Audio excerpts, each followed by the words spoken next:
Hello everyone, welcome to GATE academy. तो आज हमारा जो है वेक्टर कैलकुलस का पार्ट नंबर 4 है। और पार्ट नंबर 4 जैसे कंप्लीट होगा तो हमारा पूरा बेसिक कंसेप्ट वाला पार्ट पूरा कवर हो जाएगा, इंक्लूडिंग ऑल गेट क्वेश्चन। ठीक है, आईआईटी के प्रोफेसर जो पूछते हैं सब में कवर कर ही दिया और आज की क्लास के बाद पूरा कवर हो जाएगा। उसके बाद जब हम मिलेंगे तो डेल ऑपरेटर पे बेस बातें करेंगे। ठीक है, चाहे वो ग्रेडियंट हो, डाइवर्जेंस हो, कर्ल हो, सब बातें करेंगे। तो आज की क्लास भी बड़ी इंपॉर्टेंट, बड़े ध्यान से सुनिएगा। ठीक है, क्योंकि मैं फंडामेंटली बड़े अच्छे से आपको रेडी कर रहा हूँ कि जब हम आगे चलेंगे तो आप बड़े कॉन्फिडेंस में रहे। ठीक है, इसलिए मैं अच्छा डिटेलिंग कर रहा हूँ, बट आईआईटी के प्रोफेसर को ध्यान में रखते हुए डिटेलिंग कर रहा हूँ। तो आज की क्लास में हमारे पास देखने वाले एप्लीकेशन क्रॉस प्रोडक्ट और स्केलर और वेक्टर ट्रिपल प्रोडक्ट के बारे में भी बात करेंगे। ठीक है, देखते हैं। और ये 59 लेक्चर है ओवरऑल। अगर मैं लीनियर अलजेब्रा से लेके स्टार्ट करूँ तो इसमें प्रोबेबिलिटी इंक्लूड नहीं है 59 लेक्चर में, वो एक्स्ट्रा एक प्लेलिस्ट बना दिया हूँ। ठीक है, एप्लीकेशन ऑफ क्रॉस प्रोडक्ट में जो सबसे फेमस बातें होती है कि क्रॉस प्रोडक्ट की हेल्प से आप एरिया ऑफ ट्रायंगल की बात कर पाते हो। सभी लोग 11th 12th में पढ़ते हैं और आज भी हमारे गेट के एग्जाम में भी एरिया ऑफ ट्रायंगल की बात करने के लिए आपके पास हमेशा वेक्टर दिए रहते हैं। अगर सपोज करो एबीसी पोजीशन वेक्टर से आपके पास, और उनके जो आपके पास एबीसी ऑफ ए ट्रायंगल अगर फॉर्म कर रहा है वर्टाइसेस से एबीसी आपके पास, तो area of the triangle is given by आपके पास लिखा हुआ है ट्रायंगल का एरिया। किसी भी साइड पे खड़े हो जाओ, ए से स्टार्ट करो तो ए बी इंटू ए सी, ये मैग्नीट्यूड है। तो इसको अगर आप अपोजिट लिख लेते तो भी कोई प्रॉब्लम नहीं होती, ए बी इंटू ए सी। या फिर सी से स्टार्ट करो तो सी ए इंटू सी बी। हाँ, ये जब मैग्नीट्यूड बोल रहा हूँ इसका मतलब है कि फिर commutative law, reverse commutative law होता है क्रॉस प्रोडक्ट में।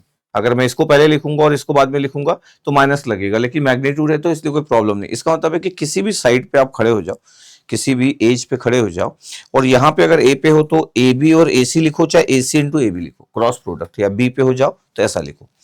ये आपके पास रिजल्ट है कि एरिया ऑफ ट्रायंगल का रिजल्ट हम ऐसे लिखते हैं। ठीक है, अब देखिएगा, अब मेरे पास ए वेक्टर है, बी वेक्टर है, सी वेक्टर है आपके पास, तो 3 वेक्टर्स हम ले ले रहे। ठीक है, अब आपके पास स्मॉल एबीसी आपके पास पॉइंट्स अगर आपके पास है, पोजीशंस आपके पास है, तो उसके बारे में हम बात भी कर देंगे। अगर इस फॉर्मेट में लिखा है तो भी बात कर लेंगे। ठीक है, चलो अब देखिएगा ध्यान से कि ये तो हो गया रिजल्ट, लेकिन अगर मेरे को जानना है कि यार ये एरिया ऑफ ट्रायंगल का रिजल्ट कहाँ से आता है, पता होना चाहिए। बिकॉज आप एक इंजीनियर हो और गेट की प्रिपरेशन कर रहे हो, तो आपको एरिया ऑफ ट्रायंगल के बारे में पता होना चाहिए कि यार मेरे को अगर ये फाइंड आउट करना है तो मैं कैसे फाइंड आउट करूं। अच्छा, हमको नॉर्मल एरिया ऑफ ट्रायंगल पता है कि 1/2 बेस इंटू हाइट होता है, ये हमको पता है। अगर सपोज करो अगर मेरे को हाइट देखना है तो मैं इस पॉइंट्स पे एक लाइन ले लेता हूँ। इस पॉइंट पे अगर मैं ऐसा लाइन ले लिया, ये ले लिया, और ये पॉइंट मैं मान लेता हूँ डी पॉइंट, तो अगर मैं बोलूँ कि देखो ये तो आपके पास हाइट हो गया, ये हाइट हो गया, तो क्या होगा आपके पास एरिया ऑफ ट्रायंगल। अगर मैं बोलूँ कि एरिया ट्रायंगल एबीसी क्या होगा, देखते रहना, तो बोले 1/2 इंटू बेस इंटू हाइट। अच्छा, ये मल्टीप्लिकेशन का साइन है, लेकिन ये क्रॉस प्रोडक्ट का साइन है, नॉर्मल नंबर है ये तो 1/2 इंटू बेस इंटू हाइट।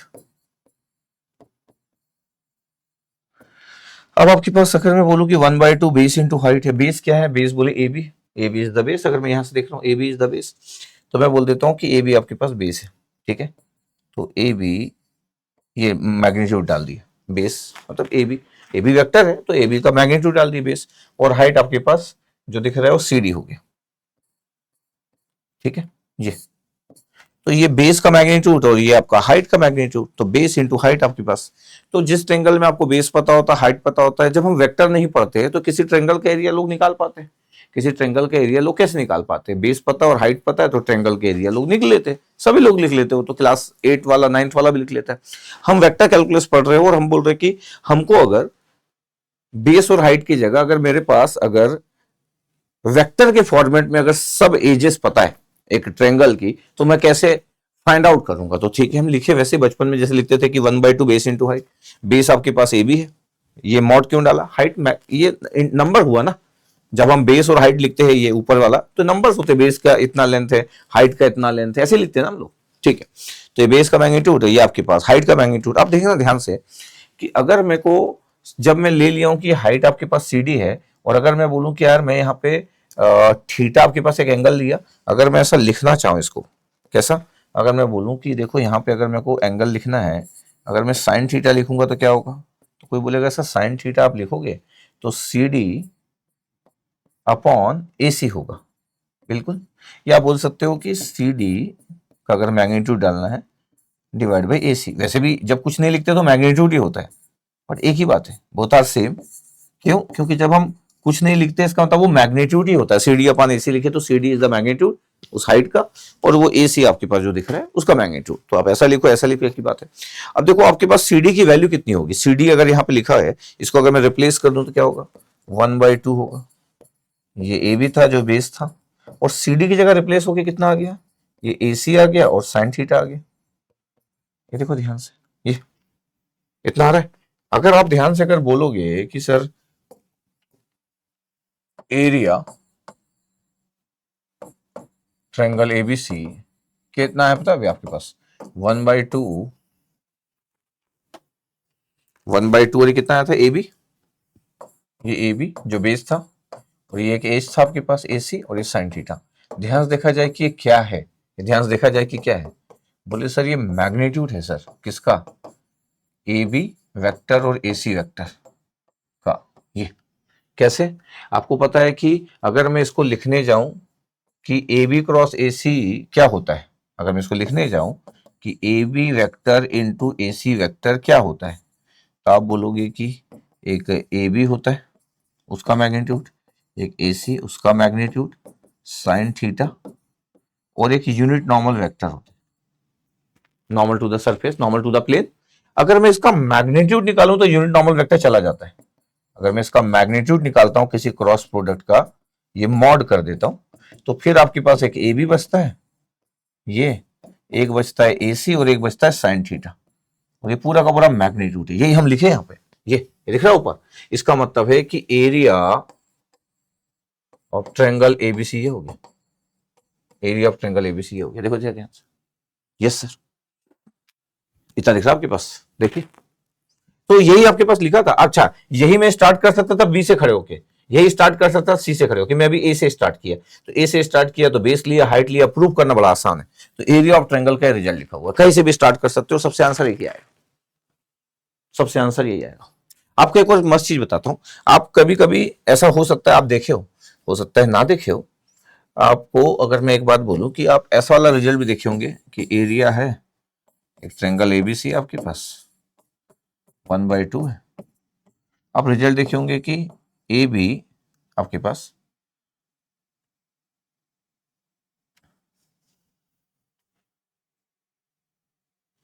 ये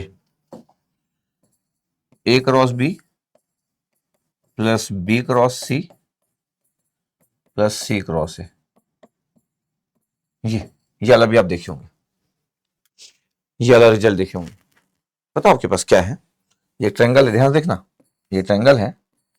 मान लेते हैं कि ये आपके पास ट्रायंगल के आपके पास ये एजेस है। अब मैं मान लेता हूं कि यार यहाँ पे ए बी आपके पास जो है, वो यहाँ पे आपके पास एक पोजीशन वेक्टर, इस ए पॉइंट का एक पोजीशन वेक्टर, एक बी पॉइंट का पोजीशन वेक्टर, एक सी पॉइंट का पोजीशन वेक्टर। तो मैं क्या बोल रहा हूँ कि ए बी को मैं लिख रहा हूँ बी माइनस ए, या सिंपली बी माइनस ए। ये मान लेते हैं कि स्मॉल आपके पास लिख दे रहे हैं, ये ए बी वेक्टर मान लेते हैं कि एबीसी पोजीशन वेक्टर है, कहाँ पे, उनके वर्टाइसिस पे। तो ठीक है, ए बी को लिख दिया बी माइनस है, that mean the B minus है, ये लिख दिया हम। सिमिलरली अगर मैं बोलूं कि ए सी को क्या लिखूंगा, तो सी माइनस है। वैसे भी कोई आपके पास एक वेक्टर जो होता है आपके पास, जो उसका एंड पॉइंट होता है और ये स्टार्टिंग पॉइंट होता है, तो and point minus starting point. अच्छा, मैं चाहूं तो सब कैपिटल लेटर भी लिख सकता हूँ, capital A cross B plus B cross C. ऐसा नहीं है कि मेरे को यही लिखना है, ये तो डिपेंड करता है कि मेरे को लिखने का स्टाइल क्या है। तो ये आपके पास सी वेक्टर माइनस ए वेक्टर, ध्यान देखिएगा। अब ये ना सोचे कि कैपिटल लेटर अब ये स्मॉल हो गया, तो हम पे डिपेंड करता है कि हमको क्या लिखना है। अब इसी को मेरे को अगर कैपिटल लिखना है तो A cross B cross C plus, मतलब ये प्लस था यहाँ पे, सी क्रॉस है। देखो आपके पास तो ए बी वेक्टर मेरे को निकालना है, दोनों पॉइंट्स मेरे को पता है, तो बी माइनस ए कर दिया तो ए बी वेक्टर निकल गया। नहीं, ए सी वेक्टर निकालना है तो सी माइनस ए कर दिया। अब मान लेते हैं कि सी पे एक पोजीशन वेक्टर है सी वेक्टर, ए पे एक पोजीशन वेक्टर है ए वेक्टर स्मॉल, और ये बी वेक्टर, तो ये करके मैं निकाल लिया। मेरे को लिखना है स्मॉल नहीं लिखना, कैपिटल लिखना, तो कैपिटल लिखा रहेगा। अब देखना ध्यान से, मेरे पास रिजल्ट क्या है, रिजल्ट मेरे पास ये है। अच्छा, हमको कभी कभी कुछ चीजें पता, रिजल्ट पता होता है लेकिन उसके बारे में नहीं पता होता कि यार ये क्या, कहां से क्या हो गया। आपके पास अभी रिजल्ट कितना आया था, बोले sir A B cross A C, A पे था मैं तो ए बी क्रॉस ए सी, यही था। अब सोचो इसको मेरे को ऐसा लिखना है, ए बी को लिखना है बी माइनस ए, लिख देता हूं सर, स्मॉल लेटर लिख रहा हूं, कैपिटल भी लिख सकता हूं, इनटू ये सी माइनस ए लिख रहा हूं, इससे लिख दिए। ठीक है, देखना ध्यान से, 1/2। अब बी का मल्टीप्लाई करूंगा सी से तो बी क्रॉस सी हो जाएगा। ठीक है, बी का मल्टीप्लाई करूंगा ए से तो माइनस था, बी क्रॉस ए हो जाएगा। फिर माइनस ए का मल्टीप्लाई करूंगा तो माइनस ए क्रॉस सी, और फिर माइनस इंटू माइनस प्लस हो जाएगा ए क्रॉस ए। इसमें से ए क्रॉस ए का result 0, cross product of same vector आपके पास 0। ठीक है, क्या बचा, बोले सर 1/2 बचा। और अब देखो आपके पास ये बी क्रॉस सी है, चाहूं तो मैं ये बी, चल आपके लिए एक स्टेप बोल देता हूं, बी क्रॉस सी सही है, इस माइनस को प्लस कर दूं, बी क्रॉस ए को क्या लिख दे रहा हूं, ए क्रॉस बी लिख दे रहा हूं। ठीक है, ये माइनस को प्लस कर रहा हूं, ए क्रॉस सी को क्या लिख दे रहा हूं, सी क्रॉस ए। अब देखो आपके पास, इसको अगर मैं जमा लूं कि क्या हो गया, पहले इसको लिख देता हूं, सब तो ऐड हो रहा है ना, ए क्रॉस बी पहले लिखा मैं, प्लस फिर बी क्रॉस सी ये लिखा मैं, फिर प्लस सी क्रॉस ए लिखा। ये देखो, ये देखो, ऐसा भी लिखा रहता है आपके पास, एरिया ऑफ ट्रायंगल एबीसी। इतना अच्छा डिटेलिंग पता होना चाहिए आपके पास, कभी कभी हमको पता ही नहीं हो पाता है। अच्छा, इसको अगर मेरे को ऐसा लिखना होता तो मैं ऐसा लिख सकता था, इसके लिए ज्यादा वरी ना करे कि सर अगर आपको ये जो लेटर है, ये अगर ये कैपिटल लेटर ही लिखना होता, A cross B plus B cross C plus C cross A, तो कोई इशू नहीं होता। अब मेरे को पोजीशन वेक्टर कैपिटल लेटर में रखना है तो कोई थोड़ी इशू है ना। लेटर तो मेरे पे डिपेंड करता है कि मेरे को कैसे यूज करना, लेटर मेरे को कैसे यूज करना है। अभी कभी यही वाला रिजल्ट जो है, ये तो कल ऐसा भी लिखा हो सकता है 1/2, ये जो ए बी दिख रहा है is the A B vector into A C vector. ये कुछ बुक वाले पूरा स्मॉल लेटर लिखते, कुछ बुक वाले पूरे कैपिटल लेटर लिखते। मैं सब इसलिए बताता हूं क्योंकि एग्जाम में मेरे को क्या पता कैपिटल लेटर देंगे स्मॉल लेटर देंगे, आपको सब आइडिया रहना चाहिए। तो दो तरीके से एरिया ऑफ ट्रायंगल लिख रहा हूं मैं, दो तरीके से एरिया ऑफ ट्रायंगल मतलब, एक तो पूरा का पूरा लिख दिया ऑर्डर से, A cross B plus B cross C plus C cross A, या फिर एजेस के फॉर्म में लिखना है तो एजेस के फॉर्म में आपके पास ये लिखा हुआ है। अगर आप ए एज पे ए अगर आपके पास एज पे अगर हो तो अगर आपके पास वर्टाइसिस मान लेते हैं कि ए वर्टाइसिस पे तो ए बी क्रॉस ए सी, या बी पे है तो बी सी क्रॉस ए सी। अच्छा, ये पहले और ये बाद में भी लिख सकते हैं क्योंकि मैग्नीट्यूड है, तो डोंट वरी फॉर दैट। ये आपके पास एरिया ऑफ ट्रायंगल हुआ, ये क्या हुआ आपके पास, एरिया ऑफ ट्रायंगल, देख रहे हैं। ठीक है सर, अब एरिया ऑफ ट्रायंगल तो आप फाइंड आउट कर लिए और दो तरीके से लिख भी दिए, इतना बेहतरीन आपको पता होना चाहिए। ये वाला कई बार लोगों को नहीं पता होता है, कौन सा, ये लिखने वाला स्टाइल, दिस वन, ये कभी कभी नहीं पता होता है, कभी कभी ये वाला स्टाइल नहीं पता होता है, तो पता रहे मतलब। अब अगर मैं बोलूं कि एरिया ऑफ ट्रायंगल तो यार आप अच्छे से समझ गए हो, एरिया ऑफ ट्रायंगल तो आप अच्छे से समझ गए हो, ये ए था, ये बी था और ये सी था, ये था हमारे पास। यस सर, अब एरिया ऑफ ट्रायंगल तो हम फाइंड आउट कर लिए कि सर एरिया आपके पास क्या होगा, तो इस ट्रायंगल का जो एरिया था वो था 1/2 ए बी क्रॉस ए सी, ऐसे था। यस सर, ये या फिर साइक्लिक ऑर्डर में A cross B plus B cross C plus C cross, ऐसा लिख दिया अभी। अब मेरे को पता है ट्रायंगल को जब आप वर्टिकल लाइन से अगर ये करते हो, इस ट्रायंगल का अगर एक एसी का वर्टिकल लाइन खींचोगे तो ये वर्टिकल लाइन होगा, होगा। यस सर, और इस ट्रायंगल का अगर ये इस ए बी का अगर ये वर्टिकल करोगे तो ये होगा, और ये बन जाता है ट्रेपोजेडियल। अगर ध्यान से देखा जाए तो ये ट्रेपोजेडियल बन गया। इस पॉइंट को अगर मैं बोल दूं ना कि डी पॉइंट है करके, अगर मैं बोल दूं कि डी पॉइंट है तो देखो आपके पास ए बी डी सी एक आपके पास ट्रेपोजेडियल बोल रहा हूँ, पैरेललोग्राम, आप पैरेललोग्राम, क्यों ट्रेपोजेडियल बोला आई डोंट नो, पैरेललोग्राम बन गया। अब पैरेललोग्राम बन गया तो पता आपके पास, इसको ध्यान से देखोगे तो पैरेललोग्राम कैसे बनता है, आपके पास ये पैरेलल लाइन है इसके साथ ये वाली, और इसके साथ ये वाली पैरेलल लाइन है, किसके साथ, ये वाली, इसके साथ ये पैरेलल लाइन, ये पैरेललोग्राम बन गया। और पता आपके पास, अब अगर मैं ध्यान से आपको बोलूं कि यार आप यहाँ पे ध्यान से देखो, अगर मैं बोलूं कि ये ट्रायंगल आपके पास Δ1 है और ये ट्रायंगल Δ2 है, तो आपको पता है कि दोनों ट्रायंगल सेम, इसका तो area of both triangle are same. इसका मतलब क्या हो गया, delta one equal to area, अगर मैं लिख दूं, एरिया लिख देता हूं, area of triangle one is equal to area of triangle to.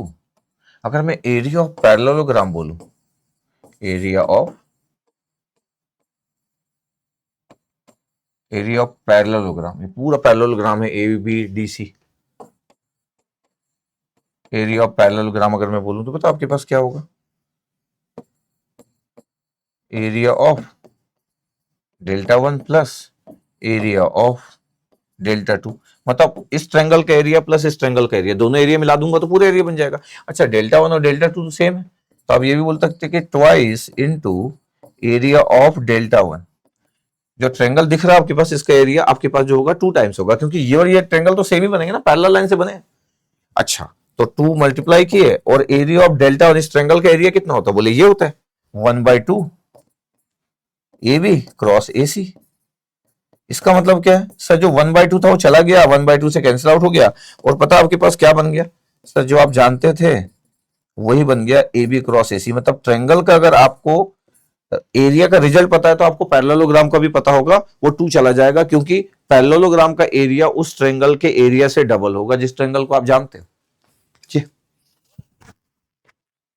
तो वो 1/2 चला गया, क्या चला गया, 1/2 चला गया। ये इतना आपको क्लियर होना चाहिए कि एरिया ऑफ पैरेललोग्राम ये हो गया।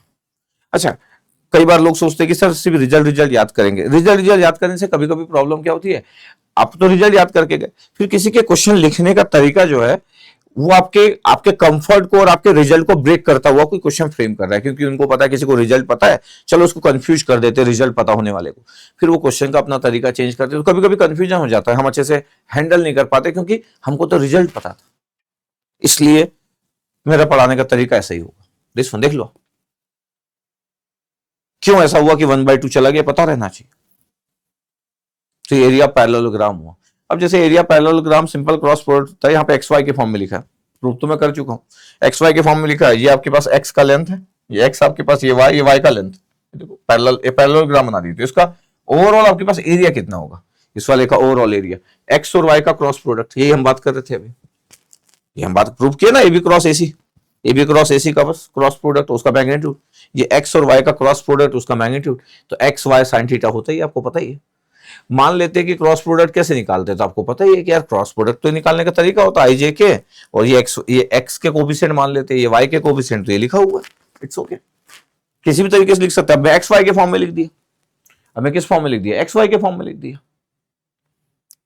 तो जब भी आपके पास आप फॉर्म करोगे पैरेललोग्राम, अच्छा ऐसा आप कहीं से किसी टेक्स्ट बुक से ऐसा ले लेते तो आपको समझ नहीं आता है कि ये कहां से आ गया, ये टेक्स्ट बुक का स्टाइल है। अब टेक्स्ट बुक से ले लिए तो ये नहीं पता कि अच्छा बस याद कर लिया कि X cross Y sir cross product होता है सर, उसका मैग्नीट्यूड लेते, पता ही नहीं कि ये ट्रायंगल 2 ट्रायंगल से मिलकर बना है और 1/2 गायब हो गया, ये पता ही नहीं हमको। अच्छा, क्रॉस प्रोडक्ट का रिजल्ट हमको पता है डिटर्मिनेंट के स्टाइल में, डिटर्मिनेंट के स्टाइल में हमको पता है क्रॉस प्रोडक्ट कैसे लिखते हैं करके, तो उसका कोई इशू नहीं है। एक्स के कोफिशिएंट, पहले वाले वेक्टर के कोफिशिएंट लिखे, दूसरे वाले वेक्टर के कोफिशिएंट लिखे, हो गया सिंपल।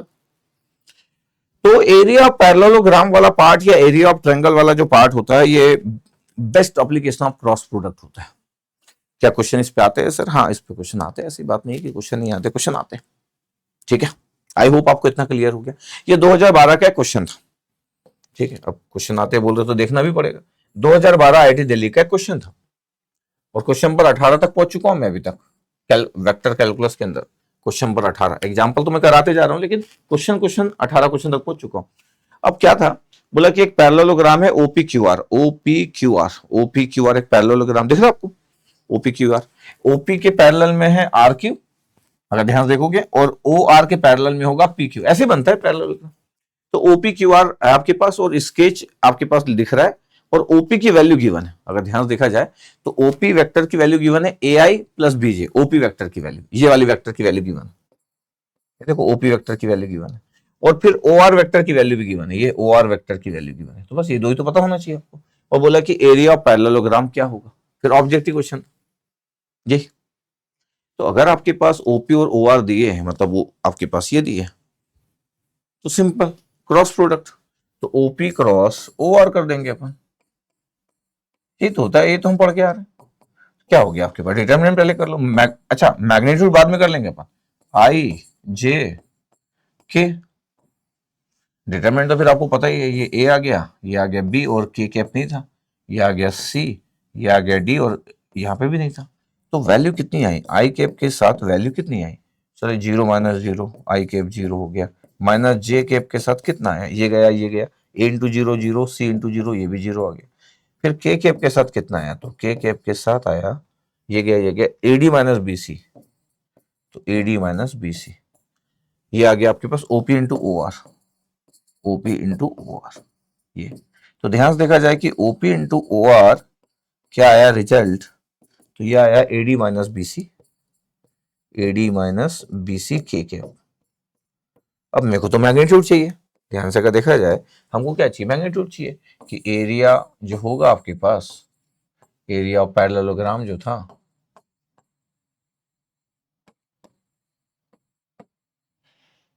OPQR, ये एरिया क्या होगा, तो बोले OP और OR का जो क्रॉस प्रोडक्ट होगा उसका मैग्नीट्यूड। जैसे आप मैग्नीट्यूड बोलते हो तो के कैप की वैल्यू 1 हो गई, तो AD - BC बचा। मैग्नीट्यूड जब बोले हो तो रिजल्ट कितना बचा, AD - BC, ये आपके पास आंसर हो गया, AD - BC। ऑप्शन सर्च कर लेंगे कि AD - BC कौन सा है, तो आंसर पता चल जाएगा आपको। यस सर, AD - BC, ये आंसर आ गया, कुछ भी नहीं है। सर ये तो बड़ा आसान क्वेश्चन है, तो क्यों नहीं होगा आसान क्वेश्चन, आपको अगर एरिया ऑफ पैरेललोग्राम पता है और कोई आईआईटी का प्रोफेसर आपसे पूछ रहा है तो क्यों नहीं बता देंगे, बता देंगे, इट्स ओके। तो ये OPQR, ये आपके पास एक पैरेललोग्राम बन रहा है नहीं। अगर ये ट्रायंगल बोलता कि OP और R एक ट्रायंगल होता है, या अगर PQR आपके पास ट्रायंगल की बात होती है, RPQ एक ट्रायंगल बनता है, या OPR एक ट्रायंगल बनता है, या ROP ट्रायंगल बनता, तो कितना होता, तो 1/2 और आ जाता। अगर मैं बोलूं कि एरिया अगर इससे ट्रायंगल बना रहे हो इन्हीं पॉइंट से, एरिया ऑफ ट्रायंगल OPR, ये OPR ये ट्रायंगल अगर बना रहे हो तो कितना होता, 1/2 आ जाता, 1/2 आ जाता, और यही आप लिख देते क्या, OP × OR का मैग्नीट्यूड, और ये मैग्नीट्यूड आप निकाल चुके हो, क्या निकला था, AD - BC, तो AD - BC ये तो निकाल चुके हो, /2 हो रहा था, ये इतना आंसर आ जाता है एरिया ऑफ ट्रायंगल OPR। तो इट्स ओके, आई होप आपको इतना क्लियर है, इसमें तो कोई इशू नहीं था। 2007 IIT कानपुर के क्वेश्चन है, क्वेश्चन नंबर 19 तक पहुंच चुके हैं। बोल रहा है कि the area of the triangle formed by the tips of the vector ABC, जैसे अभी हम लिख रहे थे, ABC वेक्टर के फॉर्म में लिख रहे थे अभी। तो अगर मैं बोल रहा हूँ कि जो ट्रायंगल है आपके पास, जो टिप्स आपके पास है, मतलब एजेस आपके पास है, उससे अगर आपको चाहिए, ये आपके पास ये पॉइंट्स है, ये एक पॉइंट्स है, यहाँ पे कुछ पॉइंट्स होंगे, उसके कारण एक A वेक्टर बन गया बिकॉज ऑफ द पॉइंट्स, इसके पास B वेक्टर बन गया, इसके पास C वेक्टर बन गया, ये यहाँ पे कोई पॉइंट्स होंगे आपके पास। अब क्या हम लिखते वैसे ही है कि अगर मेरे को पॉइंट्स लिखना है ABC, अगर आपके पास लिख रहे हैं, ये A हो गया, ये B हो गया, आपके पास C हो गया, ये। या फिर मेरे को ऐसा नहीं लिखना है तो मैं ऐसा लिख सकता हूँ, ये A आपके पास है, अगर मेरे को A से लिखना है तो ये AB वेक्टर हो गया, और ये आपके पास AC वेक्टर हो गया, ये दिस वन, और ये ABC आपके पास टिप्स है, द टिप्स मतलब वही एज आपके पास, वर्टेक्स आपके पास है, पोजीशन वेक्टर ABC के फॉर्म। अब मेरे को ट्रायंगल आपका पास एरिया लिखना है, तो आपके पास एरिया ऑफ ट्रायंगल ABC, ये लिख दिया, कितना हो गया 1/2, कितना भैया, AB cross AC, small letter था, क्या फर्क पड़ता है, AB क्रॉस AC। बट मेरे पास जो ऑप्शन है वो पॉइंट्स के फॉर्म में, पॉइंट्स के फॉर्म में दिख रहा, पॉइंट्स के फॉर्म में, तो क्या हो गया 1/2 हो गया। AB को कैसे लिखेंगे, B - A, B - A, cross product AC को क्या लिखेंगे, C - A, ये आपके पास आंसर आ गया। अच्छा, मैं चाहूं तो इसको लिख सकता हूं आपके पास A - B cross product with A - C, क्यों लिख सकता हूं ऐसा, मान लो कि इसमें भी माइनस लगा दिए, इसमें माइनस लगा दिए, दोनों साइड माइनस लगा दिए, तो माइनस माइनस प्लस हो गया, इसलिए ये भी चेंज हो गया और ये भी चेंज हो गया, दोनों में माइनस बाहर निकालोगे तो ये चेंज हो जाएगा और माइनस इंटू माइनस प्लस हो जाएगा, देखो ये बन गया ये।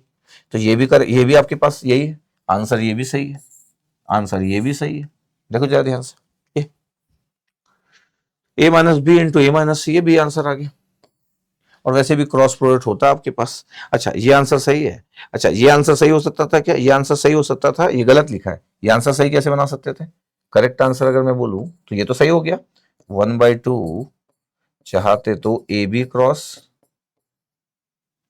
ये ए बी आपके पास,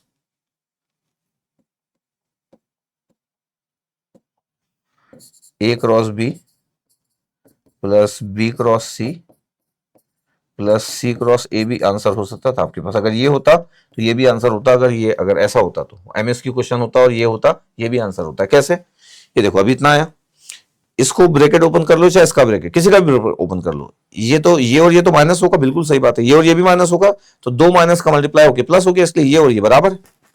अब किसी का भी ब्रैकेट ओपन कर सकते, कोई इशू नहीं है कहीं पे भी। अगर आपको लिखना है तो आप कहीं भी ब्रैकेट ओपन कर सकते हैं। तो अगर मैं बोल दूं कि अगर आप ऐसा लिखना चाहते हैं और ब्रैकेट ओपन रखना चाहते हैं तो ट्रायंगल आपके पास लिख रहे 1/2 था, ये मान लेते हैं कि आप यहां से लिख रहे हो, यहां से लिख रहे हो, मान लेते हैं कि यहां से लिख रहे हो। यहां से लिखोगे तो एक रॉ से पहले ही दिख जाएगा 0, यहां से लिखोगे तो सबसे लास्ट में दिखेगा, बोथ आर सेम। चलो यहां से लिख लेते हैं, इसका एरो बना के मैं ऐसा लिखता हूं, ठीक है। ए क्रॉस ए हो गया, जो 0 लिखने वाले अपन, ठीक है। फिर ए क्रॉस सी माइनस है, माइनस है ए क्रॉस सी, ठीक है। फिर माइनस बी क्रॉस है तो माइनस बी क्रॉस है, ठीक है। फिर माइनस बी और माइनस सी तो माइनस माइनस प्लस हो गया तो बी क्रॉस सी हो गया, कितना हो गया।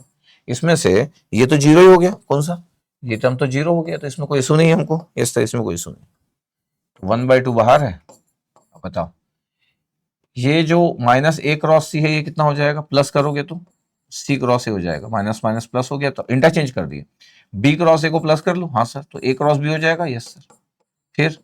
फिर सर बी क्रॉस सी लिख लो। अब आपके पास तीनों ऐड हो रहे हैं। अब आपको ऑर्डर से लिखने का मन है तो आप ऑर्डर से लिख सकते हो। क्या ऑर्डर से लिख सकते हो? 1/2, ये ऑर्डर मतलब पहले ए क्रॉस बी लिख लो, ऑर्डर अच्छा लगता है ए क्रॉस बी, फिर बी क्रॉस सी लिख लो, फिर सी क्रॉस ए लिख लो। ये देखो ये भी आंसर होता आपके पास, अगर ये होता तो ये भी आंसर होता। ये इतना अच्छा होना चाहिए तो फिर आपको डाउट नहीं आता, डर नहीं लगता कि यार ये क्या हो गया।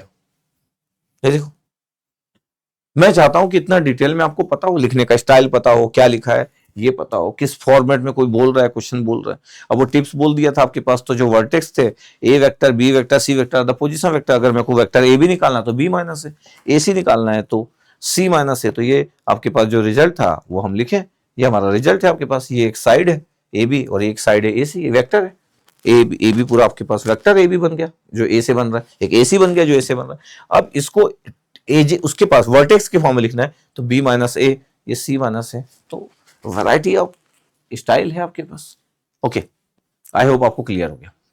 अब आपके पास एक लिख रहा हूं मैं कंसेप्ट ऑफ को प्लानर वेक्टर्स, ये आपको मैं पहले भी पढ़ाया हूं, लेकिन अभी थोड़ा सा और बेटर वे में बात करूंगा। कंसेप्ट ऑफ को प्लानर वेक्टर, ठीक है, और ये बड़ा ही इंपॉर्टेंट कंसेप्ट है। अगर मैं से अगर आप पूछोगे तो मैं बोलूंगा कि बहुत ही इंपॉर्टेंट कंसेप्ट है, वेरी इंपॉर्टेंट इस टॉपिक के हिसाब से भी और एग्जाम के पॉइंट ऑफ व्यू से भी वेरी इंपॉर्टेंट, ठीक है। अच्छा को प्लानर वेक्टर जब हम पहले बताए थे तो हम बोलते थे कि यार ऐसे वेक्टर जो एक ही प्लेन में लाई करते हैं को प्लानर वेक्टर।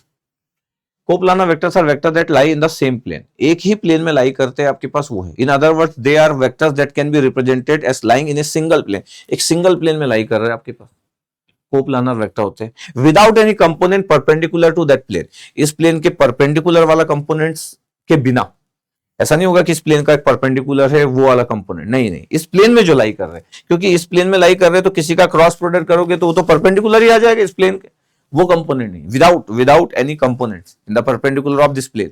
तो इस प्लेन में जो भी वेक्टर लाई कर रहे हैं आपके पास इस सिंगल प्लेन में, सब को प्लानर वेक्टर है। जैसे कि v1 v2 v3 are the coplanar vector, दिख रहा है आपके पास, इस प्लेन में लाई कर रहे हैं एक्स वाई प्लेन में। देखो मैं एंटी क्लॉकवाइज लिखता हूं एक्स वाई जेड, नॉर्मली मैं तो इसको एक्स लिखता हूं, इसको वाई लिखता हूं, इसको जेड लिखता हूं, तो इट्स ओके। आपको लगता है कि सर इसको मैं एक्स लिखूंगा, इसको वाई, इसको Z, it's okay. X Y Z सब साइक्लिक ऑर्डर में होना चाहिए बस।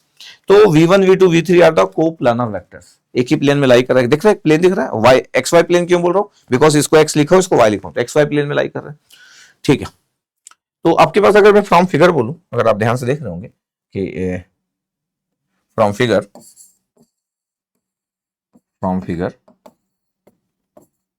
v1 vector and v3 vectors are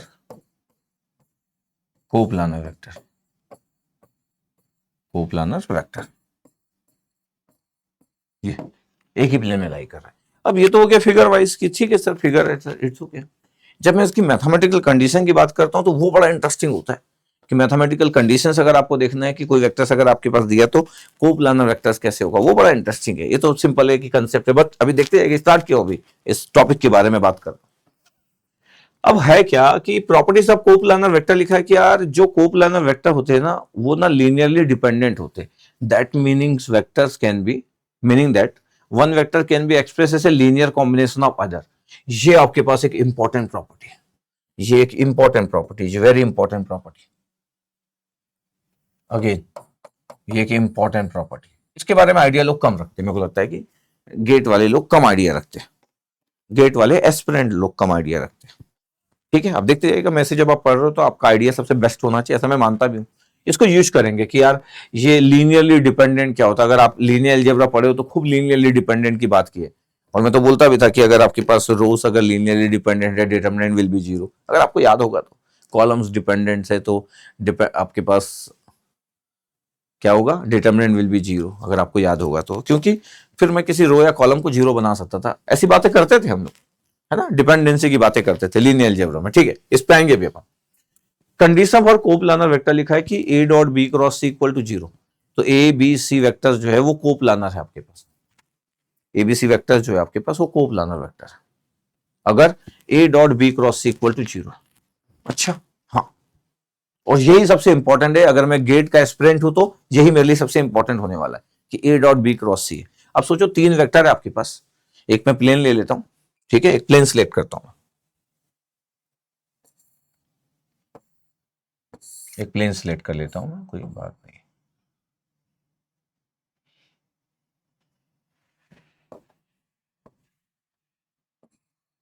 ये लिया आपके पास,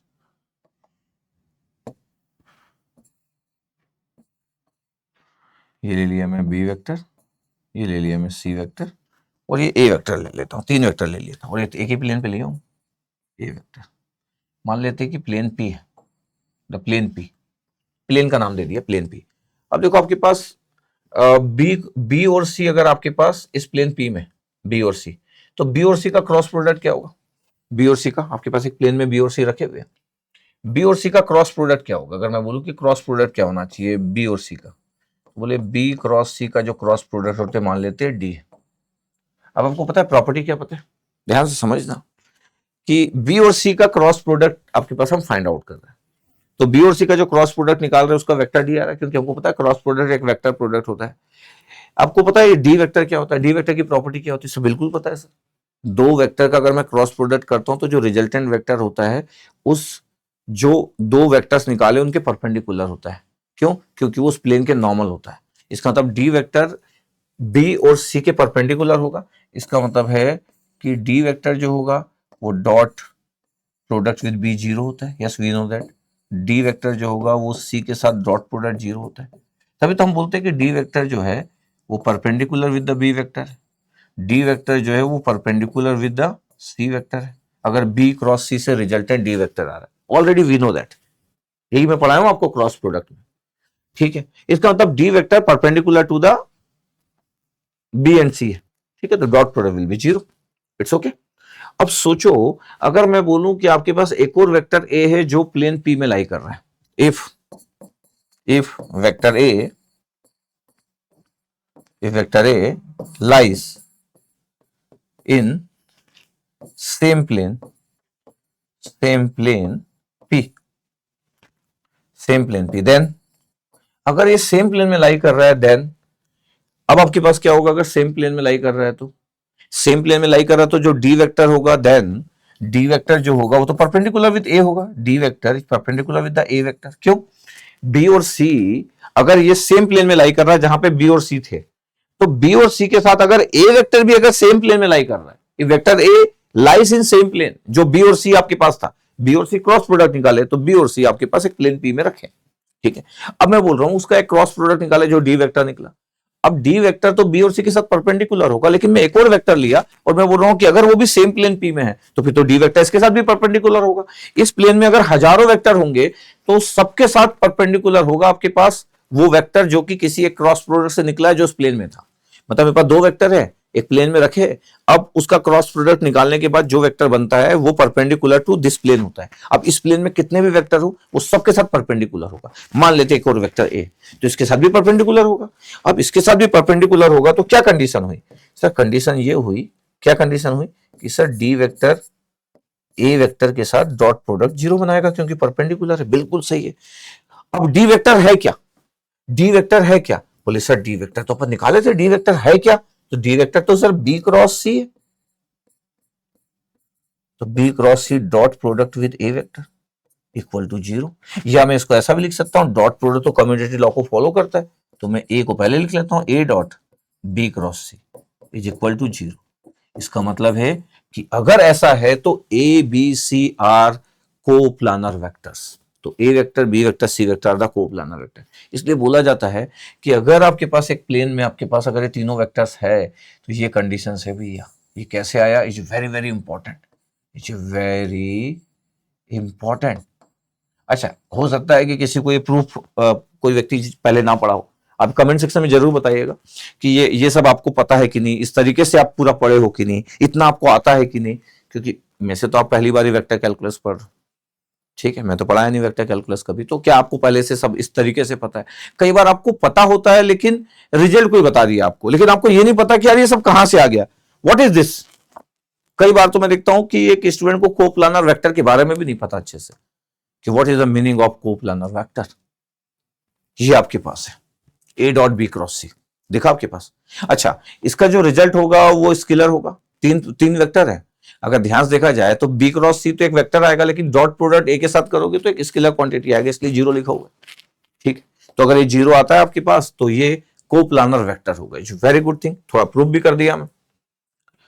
अब देखो आपके पास ये बोला गया, आपके पास देखो कभी मैं कैपिटल लिखता हूं कभी स्मॉल लिखता हूं, तो डोंट वरी फॉर दैट, क्योंकि आईडी के प्रोफेसर कभी कैपिटल लिखेंगे कभी स्मॉल लिखेंगे, मैं दोनों लिखते रहता हूं। जैसे अभी स्मॉल लिखा, अब देखो कैपिटल लिख दिया। क्या स्केलर ट्रिपल प्रोडक्ट क्या चीज होती है वो बता रहा हूं, फिर वापस आऊंगा कोप्लानर में, देखते रहना बस। अभी आप पता, आपके पास एबीसी अगर आपके पास वेक्टर है तो A dot B cross C का रिजल्ट वही होगा जो B dot C cross A का होगा, और वही होगा जो C dot A cross B का होगा। ध्यान से देखो, सब ऑर्डर में रखे हुए, मतलब ऑर्डरिंग क्या है पता, ए बी सी, ए बी सी, ये ऑर्डरिंग है। मतलब ए के बाद बी, बी के बाद सी, सी के बाद ए, फिर बी, फिर सी, ये ऑर्डरिंग है।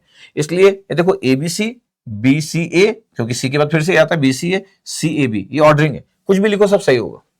इसका मतलब ये वाला जो स्केलर प्रोडक्ट होता है इसको बोलते हैं ट्रिपल स्केलर ट्रिपल प्रोडक्ट, और ये तीनों सेम। ये ऑर्डरिंग देखना बस, ऑर्डरिंग बहुत इंपॉर्टेंट पार्ट है। कुछ भी कुछ नहीं लिख सकते कि दो का क्रॉस करेंगे, किसी भी दो का क्रॉस लिख दिया और थर्ड के साथ डॉट कर दिया, no no no, the ordering, ordering is very important. पता है इसमें एक इंटरेस्टिंग बात देखी गई कि यार स्केलर ट्रिपल प्रोडक्ट में एक इंटरेस्टिंग बात देखी गई कि यार जब हम क्रॉस प्रोडक्ट जब हम फाइंड आउट करते हैं और एक के साथ डॉट प्रोडक्ट निकालते हैं, तो एक इंटरेस्टिंग बात क्या देखी गई पता है आपके पास?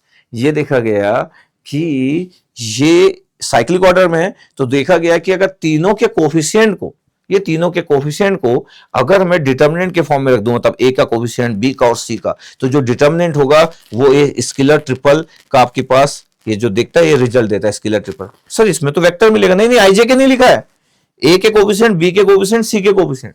अगर मैं बोलूं कि सर मैं पहले बी के लिख दूं, तो देखो अगर आप बी के लिखते तो क्या होता, फिर बी लिखते सी लिखते, तो पहला बी लिखते और फिर सी लिखते और फिर ए लिखते, तो देखो बी लिखते आपके पास पहला तो ये इंटरचेंज हो गया, और फिर सी लिखते यहां और ये इंटरचेंज हो गया, दो बार इंटरचेंज हो गया, तो फिर माइनस दो बार आएगा। डिटर्मिनेंट की प्रॉपर्टी, दो बार रोज को आप इंटरचेंज करोगे तो माइनस इंटू माइनस प्लस ही हो जाएगा। इसका मतलब डिटर्मिनेंट का रिजल्ट विल बी सेम, इसलिए ये सब रिजल्ट सेम लिखा हुआ है। ये इंटरेस्टिंग है कि जो आपके पास क्रॉस प्रोडक्ट के बाद जब डॉट प्रोडक्ट होता है आपके पास, तो उससे जो बनता हुआ जो रिजल्ट होता है वो डिटर्मिनेंट से भी फाइंड आउट किया जा सकता है, और रिजल्ट आपके पास स्केलर है, इसलिए इसको स्केलर ट्रिपल प्रोडक्ट बोलते हैं। जैसे अगर मैं बोलूं आपको क्या कि सर एग्जांपल ले लेते अपन, एक वेक्टर ए ले लेते, आई प्लस 2j ले लेते, एक वेक्टर बी ले लेते, ये ले लेते हैं आपके पास माइनस आई प्लस 3 कैप, और एक सी वेक्टर ले लेते हैं।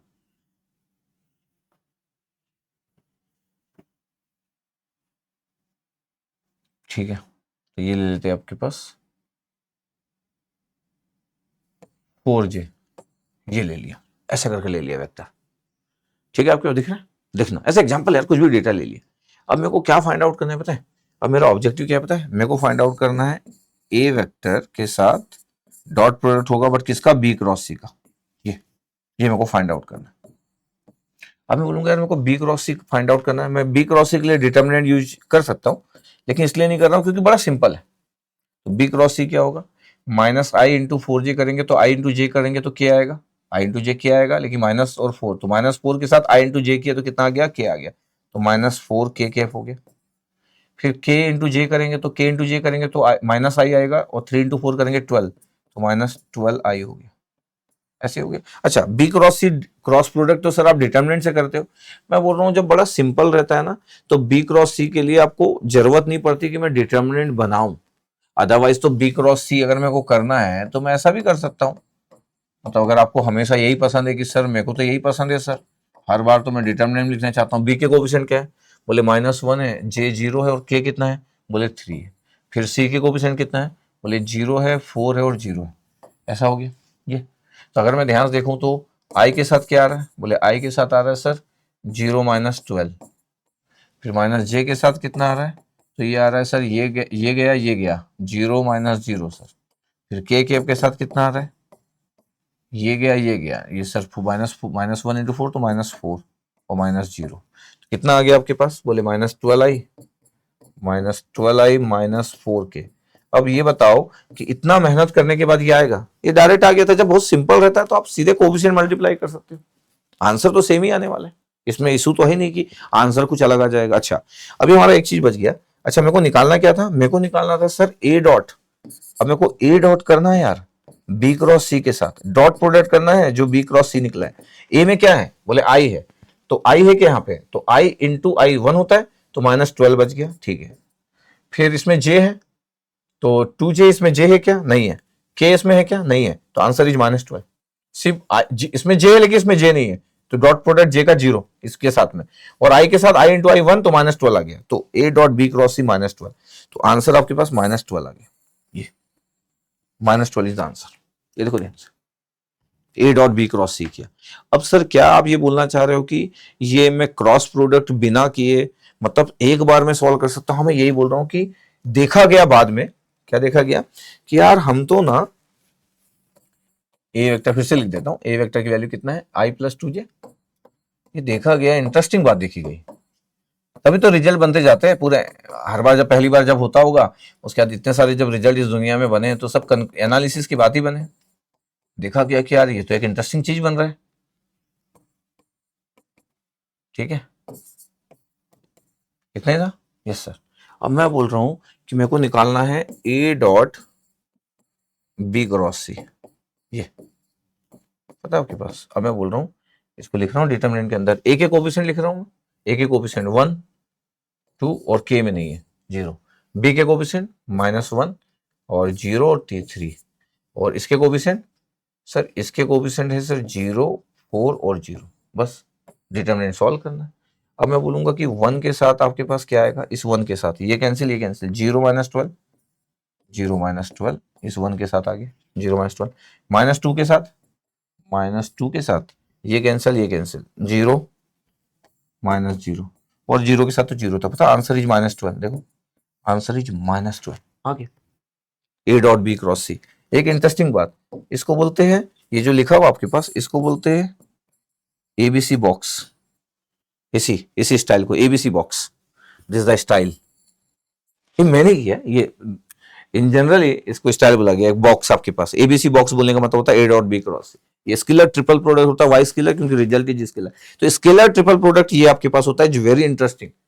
ये एक साथ निकाला जा सकता है। अगर ये सब कोफिशिएंट होते तो सोचो ये सॉल्व करना और ये सॉल्व करने में टाइम लगता, ये अगर किसी को पता है तो बहुत फास्ट सॉल्व हो जाएगा। अच्छा, आपको नहीं पता है तब तो फिर नॉर्मल कैलकुलेशन करोगे, बी क्रॉस सी करना ही और ए डॉट करना ही, इसको बोलते हैं एबीसी। तो ऐसा कभी बॉक्स लिखा हो, इसका मतलब है ये स्केलर ट्रिपल प्रोडक्ट है। This style is very important, is very very important. ये लिखा आपके पास। अभी हम बोल रहे थे कि यार coplanar, condition of coplanar vector क्या होता है, कंडीशन ऑफ कोप्लानर वेक्टर। अब लिख रहे थे हम लोग, क्या लिख रहे थे sir, A dot B cross C, yes, equal to कितना 0। इसका मतलब हो गया कि ये ए बी सी जो बॉक्स होगा इसकी वैल्यू 0, बिल्कुल सही बात। आप तो बोल रहे थे कि ऑर्डर में मैं बी क्रॉस सी भी लिख सकता हूं, आप तो ये भी बोल रहे थे कि इस रिजल्ट को मैं ऐसा भी लिख सकता हूं कि बी वेक्टर के साथ सी, फिर बी सी, फिर ए। यस, इसका मतलब है कि इसके साथ तो आप ऑर्डरिंग में कुछ भी लिख सकते हो, जैसे ए बी सी 0 है तो कल तो आप बोलोगे कि बी सी ए भी 0 होगा, बिल्कुल सही। कल तो आप ये भी बोल सकते हो कि सी ए बी भी 0 होगा ऑर्डरिंग, ये बॉक्स बिल्कुल सही। एक और यहां पे लिख सकता हूं मैं, एक और यहां पे मेरे को पता है इक्वल टू क्या लिख सकता हूं, ये बी सी हो गया, सी डॉट प्रोडक्ट के साथ ए क्रॉस बी, ये तीनों आपके पास रिजल्ट विल बी सेम, तो तीनों से कुछ भी निकालो 0 ही आएगा। ये आपके पास कोप्लानर वेक्टर आपके पास है, इसलिए कोप्लानर में ए बी सी जो बॉक्स है, बॉक्स ऑफ एबीसी या बॉक्स ऑफ बीसी है, box of C A B equal to 0, क्योंकि all three results are same. ये कोप्लानर वेक्टर की बात है, ये इतना आपको दिखना चाहिए, ठीक है। इसलिए बताया आपके पास कि स्केलर ट्रिपल प्रोडक्ट आपके पास ये द स्केलर ट्रिपल प्रोडक्ट, और ये रिलेटेड है आपके पास कोप्लानर वेक्टर से, क्योंकि वही पढ़े और उसके बाद देखे कि उसका जो रिजल्ट होता है वही रिजल्ट का डिस्कशन यहां चालू हो गया। अगर 0 नहीं होगा तो कोप्लानर वेक्टर नहीं होंगे, 0 होगा तो कोप्लानर वेक्टर होंगे, ये हमारा डिस्कशन चल रहा था। यस सर, ये कुछ की पॉइंट्स हैं, ये तो अभी हम बताया आपके पास। अच्छा, ए डॉट बी क्रॉस सी को आप ऐसा नहीं कर सकते, देखो इसमें ऑर्डरिंग चेंज है कि पता चला कि आप बोले सर किसी का भी क्रॉस प्रोडक्ट करो, मतलब बी के साथ आप कर दिए ए क्रॉस सी, अब देखो बी के बाद ए नहीं आता है तो ये गलत है, ऑर्डरिंग गलत है, इसलिए बराबर नहीं हो सकते। ऐसा नहीं हो सकता कि किसी का भी डॉट किसी के साथ भी क्रॉस के साथ कर दिए, दो क्रॉस कोई भी लिए, नहीं भैया ये सब सही है, लेकिन देखो ये आपके पास गलत है। क्यों? ये देखो A B C, B C A, C A B, ये एक साइक्लिक ऑर्डर में आपके पास, ये सही है, इस बात का ध्यान रखना। अगर ऑर्डर नॉन साइक्लिक है तो फिर ये वैल्यू सेम नहीं हो सकती। ओके, अब आपके पास बोला गया कि इसको प्रूव करो कि ये आपके पास कोप्लानर है, बोला गया तो कोप्लानर ही होंगे, जब बोला गया तो आपके पास हमको प्रूव करना है, बोला गया कि सर प्रूव कीजिए, तो प्रूव करेंगे हम। क्यों? क्योंकि बोल दिया गया, ठीक है। अभी तो हम कंसेप्ट पढ़ रहे हैं। 3 वेक्टर है ए बी सी, स्मॉल ए लिख सकते हैं, स्मॉल बी स्मॉल सी लिख सकते हैं, capital A capital B capital C लिख सकते हैं। तो आपके पास ये 3 आपके पास वेक्टर दिख रहा है। अब इसके पास आपके पास कोप्लानर वेक्टर आपके पास है, ये 3 वेक्टर्स आपके पास है, ठीक है। अगर मेरे को देखना आपके पास कि ये 3 वेक्टर्स अगर मेरे पास है तो 3 वेक्टर्स में देख लेता हूँ कि सर मेरे को 3 वेक्टर्स देखना है कि सर ये आई है प्लस 2j है ये, और -3 के ये ए वेक्टर हो गया, ठीक है। ये बी वेक्टर हो गया, ए बी सी नाम दे दिया आप, ए फिर पहला दूसरा 2i -j प्लस 2k, और सी वेक्टर आपके पास ये क्या भैया 3i प्लस j -k। अच्छा, अगर मेरे को अब करना है कि मैं ये चेक कर लेता हूँ, अगर मेरे को ऐसा सॉल्व करना है तो मैं तो ये बोल सकता हूँ कि मैं तो A dot B cross C आपके पास चेक करूंगा और देखूंगा ये 0 आ रहा है कि नहीं।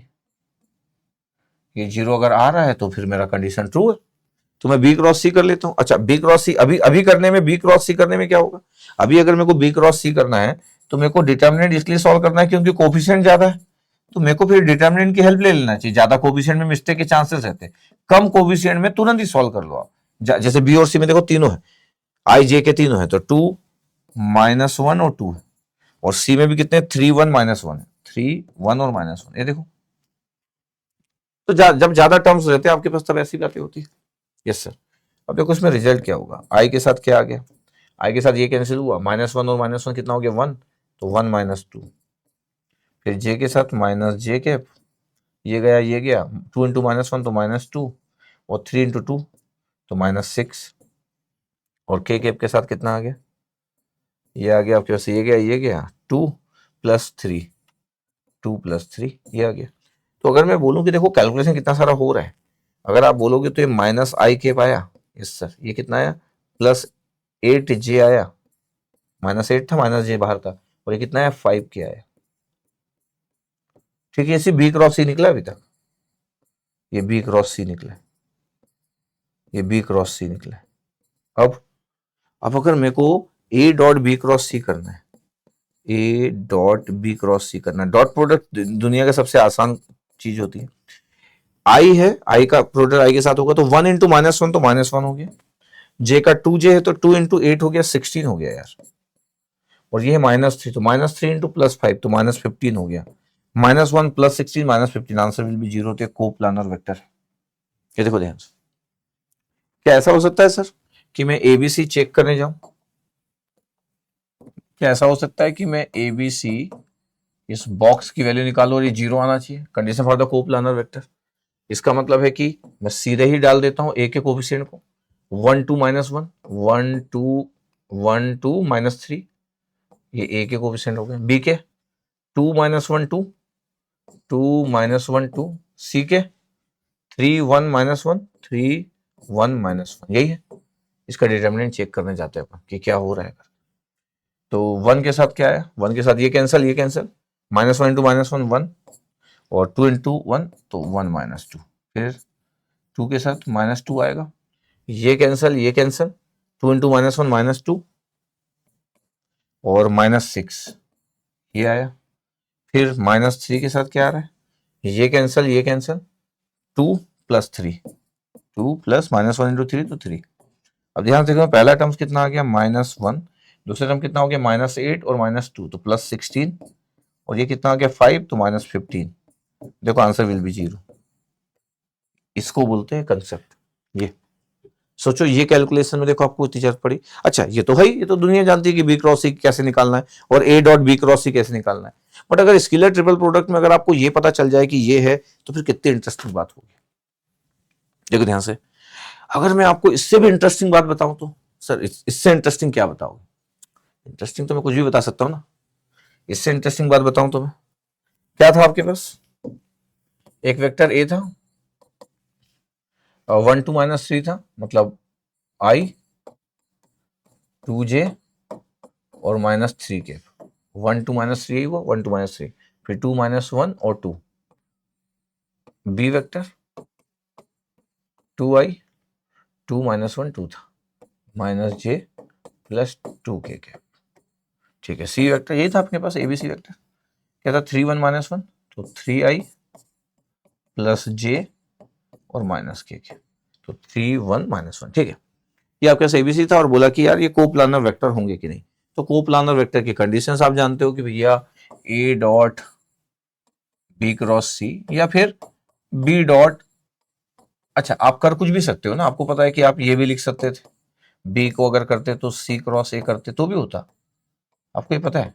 या फिर आप सी का डॉट प्रोडक्ट करना चाहते तो फिर ए क्रॉस बी करते, ये आपको पता है।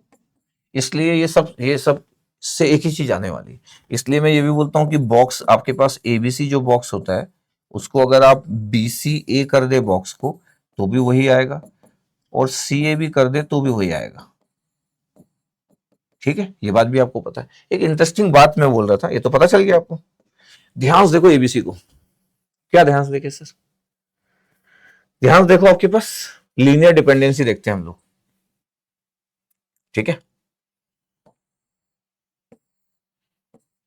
सीन केयरफुली, क्या दिख रहा है ध्यान से देखो। अच्छा ये थोड़ा एनालिटिकल होता है कि देखना चालू किए, देखना चालू किए।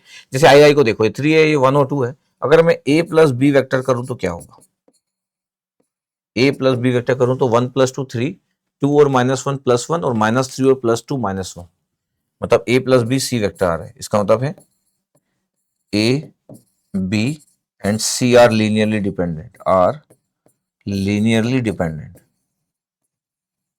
Linearly dependent. और लीनियरली अगर डिपेंडेंट होंगे तो कोप्लानर वेक्टर होंगे। ये उतनी जल्दी से कोई देखता नहीं है, या इस टॉपिक को कोई पढ़ता है कि नहीं, नहीं पता मेरे को। इसका मतलब मेरे को देख के पता है। अगर मेरे को इतना आइडिया है कि यार ये तो मेरे को लीनियरली डिपेंडेंट दिख रहे, तो मेरे को पता होना चाहिए कोप्लानर तो आएगा ही। तो मैं, अब डिपेंड करता है किसी के सोचने का तरीका कैसे। तो ये लीनियरली डिपेंडेंट है तो मेरे को पता है कोप्लानर वेक्टर है। क्या बात कर रहे हो, हाँ ये कोप्लानर वेक्टर। देखो it's very very good concept. a + b = c आ रहा है। ओके, बाकी तो सॉल्यूशन लिखा था लेकिन मैं तो सॉल्व कर दिया पूरा। अब आपको बताना है कि ये वेक्टर्स कोप्लानर वेक्टर्स है कि नहीं। 3 आपके पास लिखा है, ये 3 लिखा है। अगर मैं बोलूँ कि ऐसा अगर आप सोचना चालू कर रहे हैं कि यार ये 3 कोप्लानर वेक्टर है कि नहीं, एक वेक्टर ए है, एक वेक्टर बी है, ये टर्म दिए जो आपके पास कोऑर्डिनेट सिस्टम के टर्म्स दिए रहते वही पोजीशन वेक्टर बन जाते हैं। ये ए वेक्टर बन गया। अब इसी को किसी को लिखना है कि सर मैं ए वेक्टर लिखना चाहता हूँ या कैपिटल ए लिखना चाहता हूँ, तो आपकी चॉइस है यार, आपको नंबर कैपिटल स्मॉल लगता है। ये 2i हो गया, ये 4j हो गया, ये -k हो गया। इसमें तो कोई इशू नहीं है। कोई बी वेक्टर लिखना चाहता है या कोई ऐसा बी वेक्टर लिखना चाहता है, किसी को मैं इसलिए इतनी सारी चीजें की बात करता हूँ कि यार सबसे पहले तो आपके मन में क्लियर हो कि यार हमारे हाथ में पेन है तो वी विल डिसाइड ना, हमारे हाथ में पेन है तो हम डिसाइड करेंगे। क्या है भैया 5i सर, सही है। फिर -3j, फिर सर 2k। अब बोल रहा था कोप्लानर वेक्टर है क्या। मैं अगर बोलूं कि ए और बी को अगर ऐड कर रहा हूं तो 8 और 2 10 हो रहा है, लेकिन तो 5 है तो 2 का मल्टीप्लाई करेंगे तो a plus B equal to 2c आ रहा है क्या। a plus B vector equal to 2c vector. देखो जरा 8 और 2 10 की है और ये 2c के तो 10 आ गया, 4 और -10 के तो माइनस कितना है 6 आ गया, और इसमें अगर 2 का मल्टीप्लाई किया तो -6 आ रहा है, -1 और 5 को ऐड किया तो 4 आ रहा है, इसमें 2 का मल्टीप्लाई किया 4 आ रहा है। बिल्कुल सही है। ये देखो ये रिलेशनशिप आ रहा है। इसका मतलब पता है आपके पास क्या है। इसका मतलब ये है कि इसको देख के बता सकता हूं मैं, इसको देख के बता सकता हूँ इधर लीनियरली डिपेंडेंट। इसका मतलब क्या है पता है, ए वेक्टर या एबीसी पॉइंट्स भी बोल सकते हो, या A vector B vector and C vector, या स्मॉल लेटर भी लिख सकते हो, स्मॉल लेटर जो आपका चॉइस है, आपके हाथ में पेन है। A B C are coplanar, the coplanar vectors, बिना सॉल्व के। लेकिन ऐसा कई बार इतना आसान नहीं होता कि सब लोग ऐसा देख सके, लेकिन मेरा तो काम है कि आपको इस तरीके से बताओ। एक ही प्लेन में आपके पास, एक ही प्लेन में। और अगर आपको देखना है कि सर मैं तो अभी कर लेता हूं, अब देखो मैं कैपिटल लेटर लिखा, इस बार स्मॉल लेटर लिख देता हूं। मतलब मेरा काम क्या है, मेरा काम बार बार है आपके बताना कि देखो A dot B cross C equal to 0। अब कोई व्यक्ति इसको कैपिटल लेटर, जैसे अभी तक अपन कैपिटल लेटर लिख रहे थे, कोई कैपिटल लेटर लिख रहे हैं यार, क्या कोई प्रॉब्लम है। किसी को लेटर पे डिपेंड करता है उसको क्या लिखना है। ए के कोफिशिएंट कितने हैं बोले, वही 2 4 -1, 2 4 -1, फिर 8 -10 5, 8 -10 और 5, ऐसे ही है। Yes sir. और 5 -3 2 है, 5 -3 और 2 है। वैसे तो मैं 2 को ऐड करके थर्ड में से कर दूंगा, लेकिन मैं मान रहा हूं कि मुझको नहीं दिख रहा है। 8 और 2 10 करूंगा और मैं R3 में से अगर माइनस कर दूं तो पूरा लास्ट रो को मैं 0 बना सकता हूँ, लास्ट रो को मैं 0 बना सकता हूँ आपके पास। ठीक है, 1/2 कर दूंगा, 8 + 2 10 और 1/2 कर दूंगा तो इसमें से माइनस करते जाऊंगा तो हो जाएगा। और नहीं करना है आपके पास, मान लेते कि उसको फटाफट आपको नहीं दिख रहा है तो 2 के साथ कितना आ गया, ये कैंसिल, ये कैंसिल, 10 और 2 -20 और फिर 5 3 15, तो ये 15 आ गया। ठीक है, फिर 4 के साथ -4 आएगा, ये कैंसिल और ये कैंसिल, 8 × 2 16, तो 16 -5 × 5 25। ठीक है, चलो देखते हैं। फिर -1 के साथ क्या आ रहा भाई साहब, ये कैंसिल, ये कैंसिल, -24 -24 और +50। ठीक है, चलो देख लेते हैं कितना है यार। ये तो -5 था, -10 आ गया है ना। ये कितना आ रहा है, 16 और 25 -9 और माइनस माइनस माइनस प्लस 36 आ गया ना तो। यस। और कितना आ गया, 24 26 है तो -26। देखो 0 आ गया, +36 -36, आंसर विल बी 0। ये द कैलकुलेशन। ये ऐसा कोई लिख रहा है तो उसको ऐसा लिखना चाहिए, एबीसी छोटा लेटर तो छोटा बॉक्स के अंदर के एबीसी बॉक्स। कोई कैपिटल लेटर लिख रहा है तो एबीसी बॉक्स। ये कोई इशू नहीं है। आगे। Yes sir. सोचो अगर आपको 4 पॉइंट दिए हैं और कोप्लानर के बारे में कोई जानना चाह रहा है, ये अभी तक इस तरीके से गेट में इतना आगे तक नहीं बढ़ा, आने वाले 10 साल में 4 पॉइंट और कोप्लानर वेक्टर के बारे में बात होगी। अब कल हो जाए या आज से 2035 में हो जाए, मतलब मेरे को क्या पता है। जब ये बात हो तब मैं इस दुनिया में ना रहूं, मेरे को क्या पता। हो सकता है कि मैं इस दुनिया में ना रहूं तब ये कोई बात करे और फिर आपको याद आए कि अरे यार सर तो बोले थे करके, तो हो सकता है उस दिन आ जाए। तो मेरे को नहीं पता कि कब होगा ये। अगर 4 पॉइंट दिए आपके पास और मेरे को फाइंड आउट करना आपके पास कि कोप्लानर है, तो मैं 4 पॉइंट्स कैसे फाइंड आउट करूं। 4 पॉइंट से फिर मेरे को वेक्टर बनाना पड़ेगा। 4 पॉइंट से मेरे को क्या बनाना पड़ेगा, वेक्टर बनाना पड़ेगा। अगर मेरे पास 4 पॉइंट है तो, अगर मेरे पास 4 पॉइंट है और मैं बोल रहा हूँ कि यार मेरे को वेक्टर बनाना पड़ेगा, मेरे पास सपोज करो एक प्लेन है, ये प्लेन थोड़ा सा पैरेललोग्राम टाइप का प्लेन बनाना चाहिए, अच्छा दिखता है, सभी लोग यही बनाते हैं। एक प्लेन पी है, मान लेते एक प्लेन पी, मेरे पास पॉइंट्स है ए बी सी डी। एक ए पॉइंट है, ऐसे रैंडमली पॉइंट्स रखे मेरे पास, एक ए पॉइंट्स है, ये आपके पास एक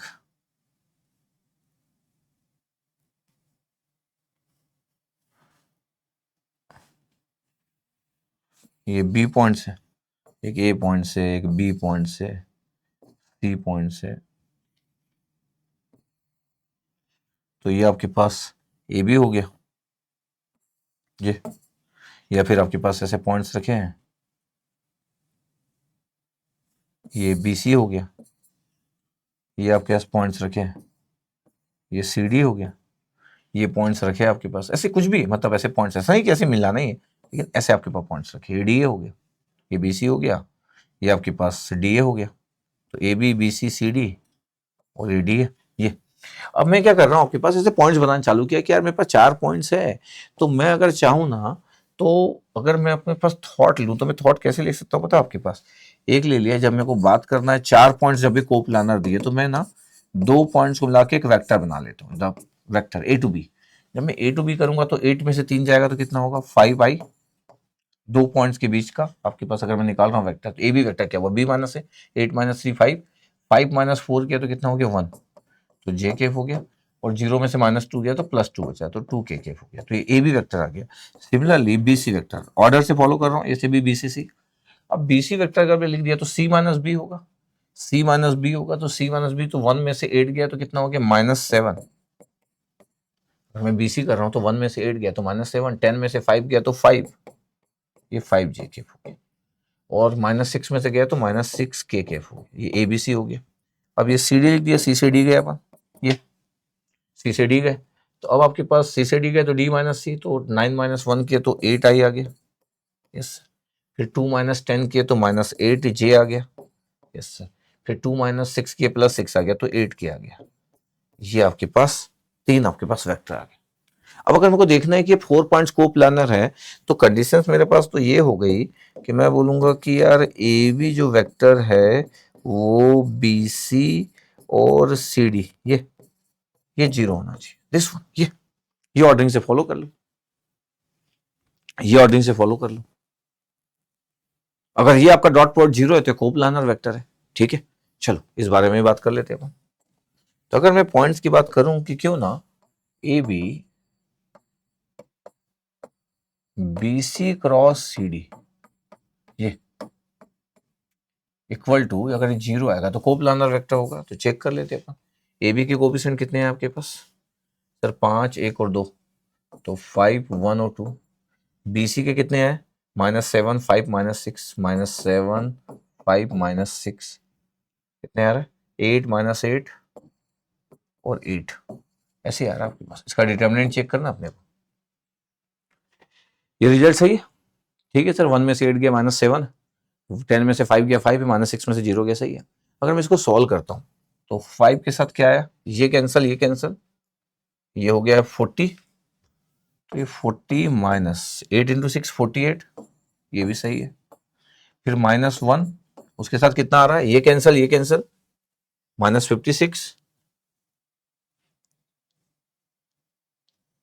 -56, फिर कितना आ रहा है +48, ठीक है। फिर 2 के साथ कितना आ रहा है, 2 के साथ ये गया, ये गया, +56 -40, ठीक है। देख लेते हैं, ये आ गया -8 तो -40 आ गया, सही है। हाँ 48 था, 56 है तो 50, तो कितना हो गया 8 -8 था प्लस -1 तो +8 आ गया। ये कितना आ रहा है 40 50 16 32, 32 और 8 मतलब 40 -40 0, सही है। कोप्लानर वेक्टर है आपके पास, ये आ गया। ये एक इंटरेस्टिंग बात बताता हूँ इसमें, ये 4 पॉइंट थे आपके पास, मैं चाहूँ ना, देखो ये बताया मैं ऐसा, एक इंटरेस्टिंग बात बताता हूँ मैं आपको। क्या इंटरेस्टिंग बात, कि मैं चाहूँ तो मैं ऐसा भी कर सकता हूँ आपके पास कि 4 पॉइंट्स है, एक ही प्लेन में लाई कर रहे हैं आपके पास, तो मैं ऐसा भी कर सकता हूँ क्या, कि एक पॉइंट ए है, एक ए से बी वेक्टर लिया, ये आपके पास पॉइंट्स है, और ये आपके पास ये ए बी वेक्टर ले लिया, ये बी पॉइंट है, ये आपके पास ले लिया सी ए सी वेक्टर, ये हमारे पास था आपके पास, ये बी पॉइंट था, ये सी पॉइंट था, और ये आपके पास ले लिया डी पॉइंट, और यहां से ले लिया ए डी वेक्टर, सब ए से ले लिया, this one A B vector, A C vector, A D vector, क्योंकि हमारे पास 4 पॉइंट है ए बी सी डी, और सब अगर एक ही प्लेन के अंदर में रखे तो मैं ऐसा भी लिख सकता हूं। इसका मतलब क्या हुआ, इसका मतलब ये हुआ कि अगर मैं अभी ए बी अगर फाइंड आउट कर रहा हूं, ए बी, ये मान लेता हूं कि ए बी आपके पास एक वेक्टर है, आपके पास ए बी एक्स मान लेता हूं, इसको एक्स वेक्टर मान लेता हूं, ये इसको वाई वेक्टर मान लेता हूं, ये इसको जेड वेक्टर मान लेता हूं, ये इसका मतलब ये हो गया कि एक्स वेक्टर आ गया, ए बी वेक्टर, ध्यान देखना आपके पास ऐसा भी क्रिएट कर सकता हूं मैं। तो 5.2 था, ए बी तो हमको पता था 5.2, तो 5i प्लस जे प्लस 2k। लेकिन अगर मैं ए सी बोल रहा हूं, ए सी मेरे पास नहीं है अभी, ए सी मतलब सी माइनस है, तो सी माइनस ए के लिए मुझे देखना पड़ेगा कि सी पॉइंट क्या था, सी माइनस ए, 1 में से 3 गया तो -2, सी माइनस ए कर रहा हूं, सब एक और रेफरेंस ले लिया हूं, A B A C A D, C minus A कर रहा हूं तो 1 में से 3 गया तो -2i आ गया, -2i आ गया, आया -2i, यस सर।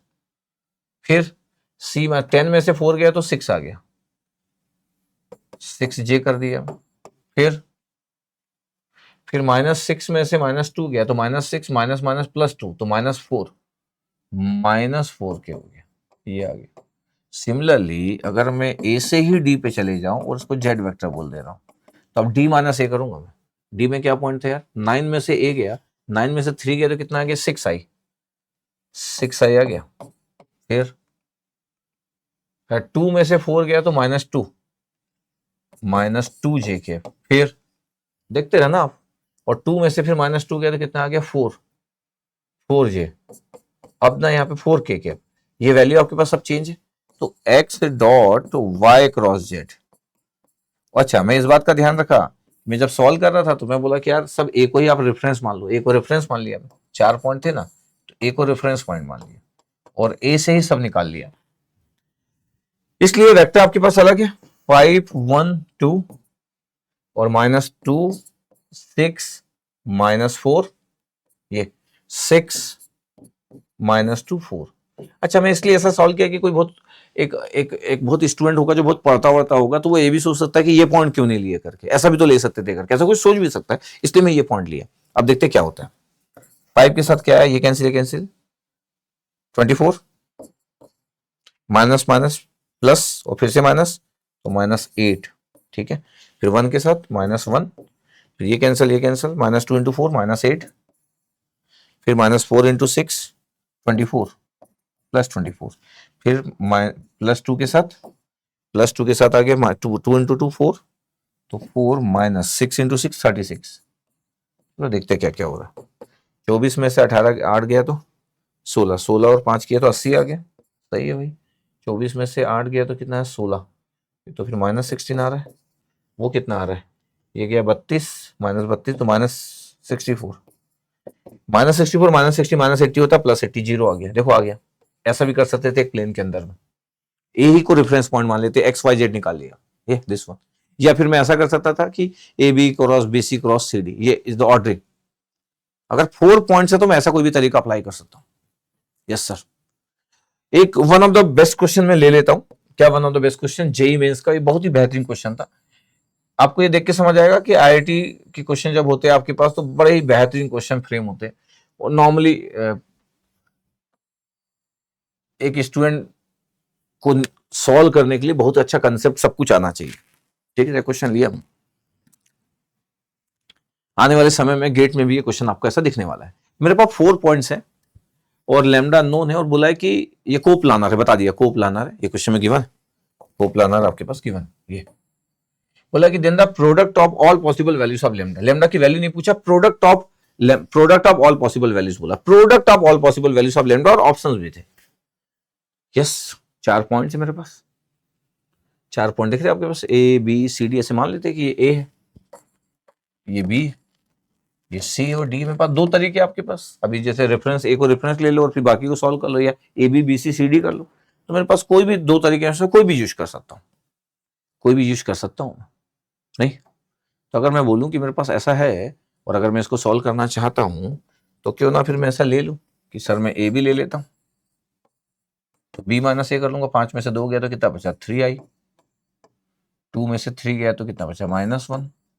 1 में से 9 गया तो कितना बचा, -8। तो -8 के ये ए बी कर लिए, बी माइनस है। फिर बी सी कर लेते हैं, पहला वाला तरीका, मतलब 2 में से कोई भी तरीका यूज कर सकते हैं। बी सी कर लेते हैं। जब ये बी सी किया तो 1 में से 5 गया आपके पास तो कितना हो गया, -4, -4i। लेमडा में से 2 गया तो लेमडा -2j, और 8 में से 1 गया तो 7, 7k कैप। ठीक है भैया, सी डी कर लेते हैं आप, डी माइनस सी, डी माइनस सी। लेमडा में से 1 गया तो लेमडा -1i। ठीक है, फिर 2 में से लेमडा गया तो 2 माइनस लेमडा जे, फिर 3 में से 8 गया तो -5k। ये दिख रहा है आपके पास, तो A B B C C D हो गया। अगर ये कोप्लेनर वेक्टर है, इसका मतलब है कि क्या हो गया, इसका मतलब है कि सर ये ए बी का डॉट प्रोडक्ट जो होगा वो B C cross C D से अगर आप करोगे तो 0 आ जाएगा। या आप ऐसा ही बोल सकते हो कि सर इसी को मैं लिखना चाहूं तो मैं बॉक्स के फॉर्म में लिख सकता हूं कि ए बी बी सी, ये सी डी, ये बॉक्स है आपके पास, box of A B B C C D should be 0। A B B C C D के कोफिशिएंट तो मेरे को पता है, इनके कोफिशिएंट को मैं ले लेता हूँ। ठीक है, देखते रहना आप।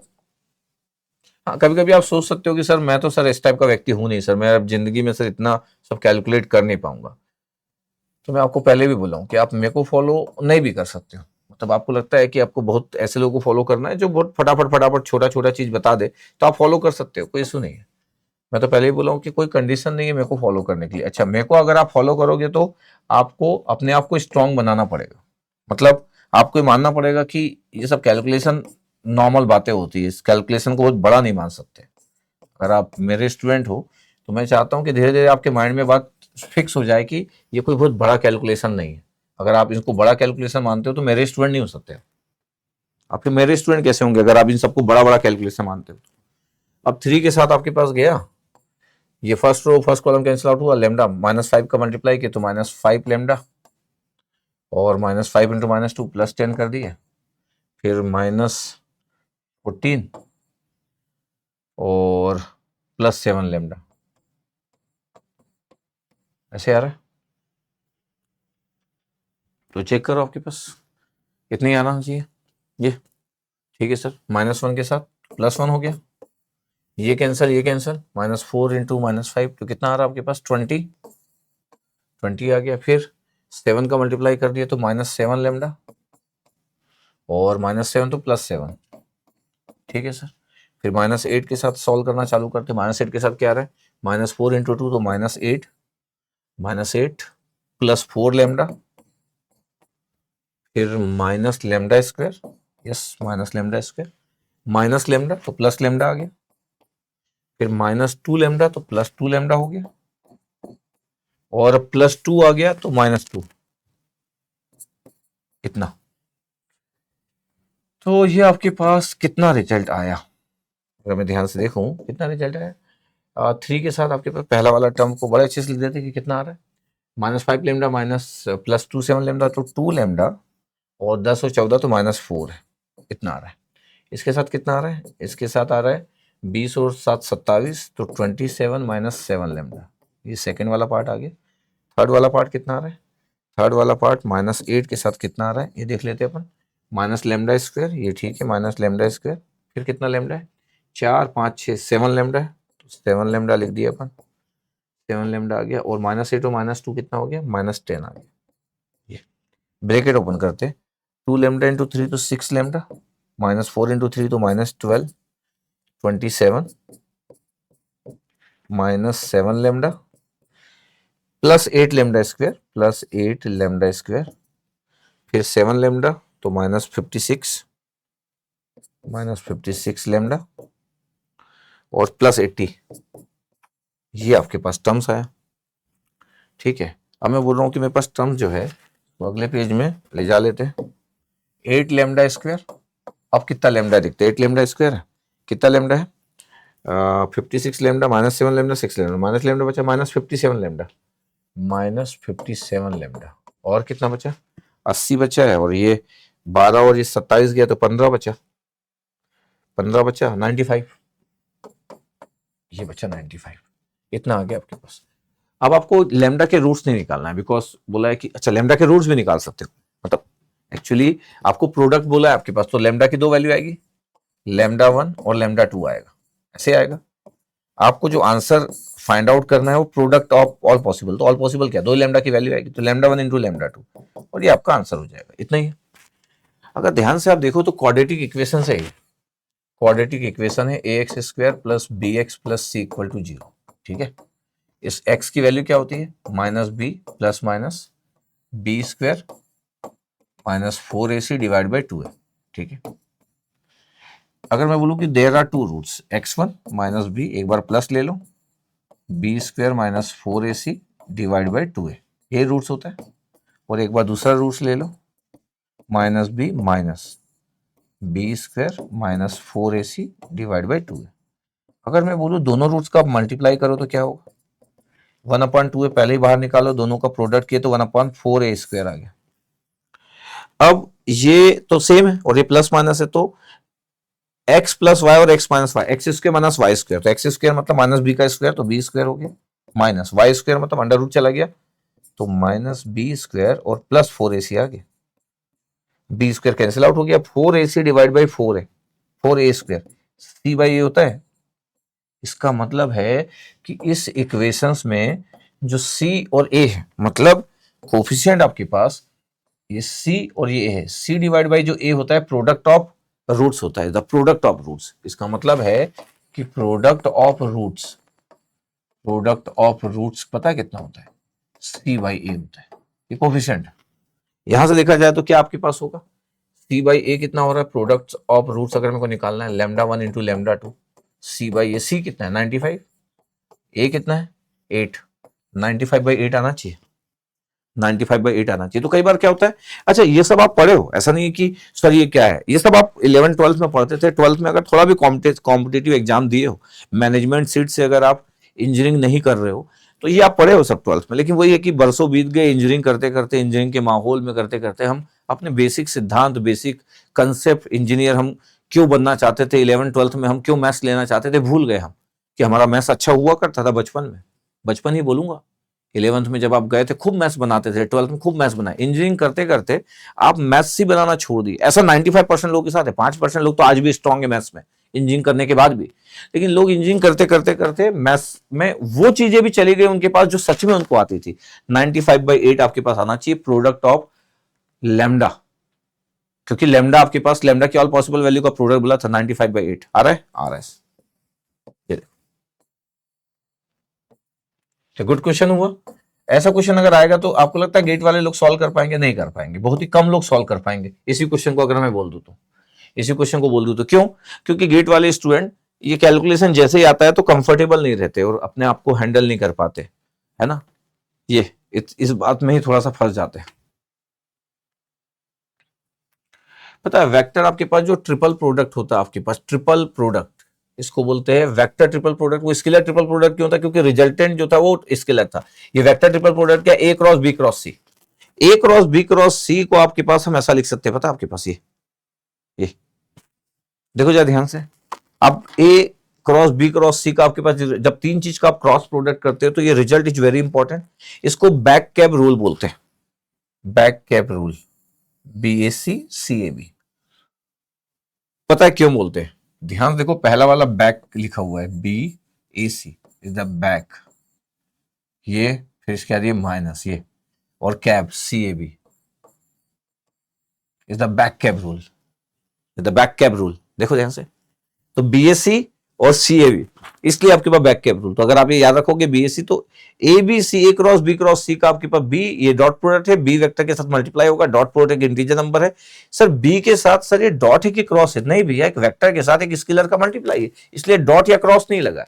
कोई बोल सकता है कि सर B का जो मल्टीप्लाई है वो डॉट है कि क्रॉस है, अरे B का जिससे मल्टीप्लाई हो रहा है वो एक नंबर है। अब 2 को मल्टीप्लाई करोगे एक ए वेक्टर के साथ, तो 2 इंटू ए वेक्टर लिखोगे ना, तो 2 डॉट लिखोगे कि 2 क्रॉस लिखोगे, ना तो क्रॉस है ना तो डॉट है, वो 2 एक स्केलर वैल्यू, इसलिए कोई डॉट क्रॉस नहीं है। बी का मल्टीप्लाई है ए डॉट सी के साथ, जो कि एक इंटीजर वैल्यू आएगा, और सी का वेक्टर का भी प्रोडक्ट है ए डॉट बी के साथ। अच्छा, ए डॉट सी के जो भी रिजल्ट आएगा वो बी के साथ मल्टीप्लाई करना है, इसको पहले भी लिख सकते हैं, तो कुछ लोग ए डॉट सी को पहले लिख लेते हैं, ये, और फिर इसमें भी पहले लिख लिया मैं, तो बोथ आर सेम। कुछ लोगों को ये रिजल्ट याद रहता है कि यार ये फर्स्ट का थर्ड के साथ मल्टीप्लाई करना है और फिर बी मल्टीप्लाई करना है, फिर फर्स्ट का सेकंड के साथ मल्टीप्लाई करना है। तो कभी कभी लोग ए क्रॉस बी क्रॉस सी को ऐसा भी याद रख लेते हैं। आप हो सकता है ऐसा याद रखे हो कभी। कैसा याद रखे हो कि सर हम तो ऐसा याद रखे सर बचपन से। कैसा कि सर ए का मल्टीप्लाई करते हैं सर सी के साथ, तो A vector dot C sir ये, और सर फिर बी को मल्टीप्लाई कर देते हैं सर हम। फिर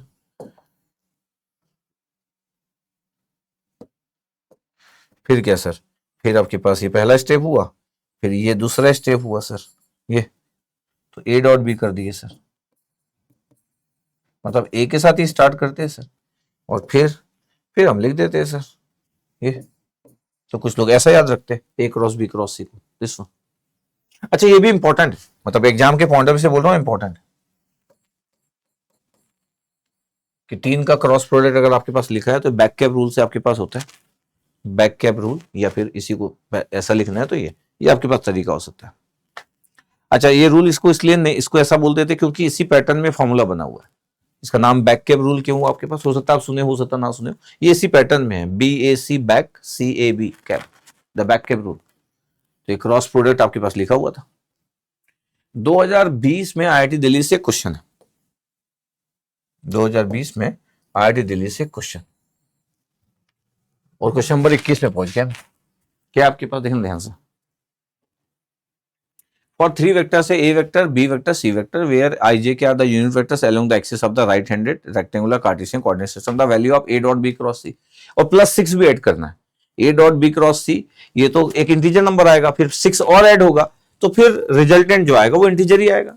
ठीक है, तो A dot B cross C करना है, तो पहला थॉट ये हो सकता है कि सर मैं तो सर B क्रॉस C निकाल लेता हूँ। बिल्कुल सही बात है कि सर मैं तो B क्रॉस C निकाल लेता हूँ।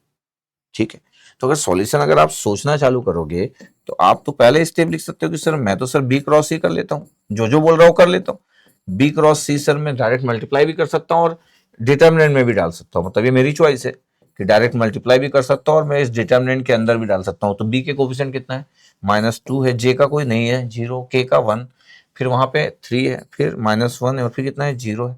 सर इसको अगर मैं सॉल्व करूँ तो आई केप के साथ कितना आ गया, आई केप के साथ यार 0 और +1 आ गया, जे के साथ -j केप के साथ कितना आ गया, ये गया ये गया, -2 इंटू 0 0 आ गया, 0 -3 आ गया, फिर के केप के साथ कितना आ रहा है, के केप के साथ आ रहा है ये गया ये गया, -2 इंटू -1 तो 2 आ गया, और -0।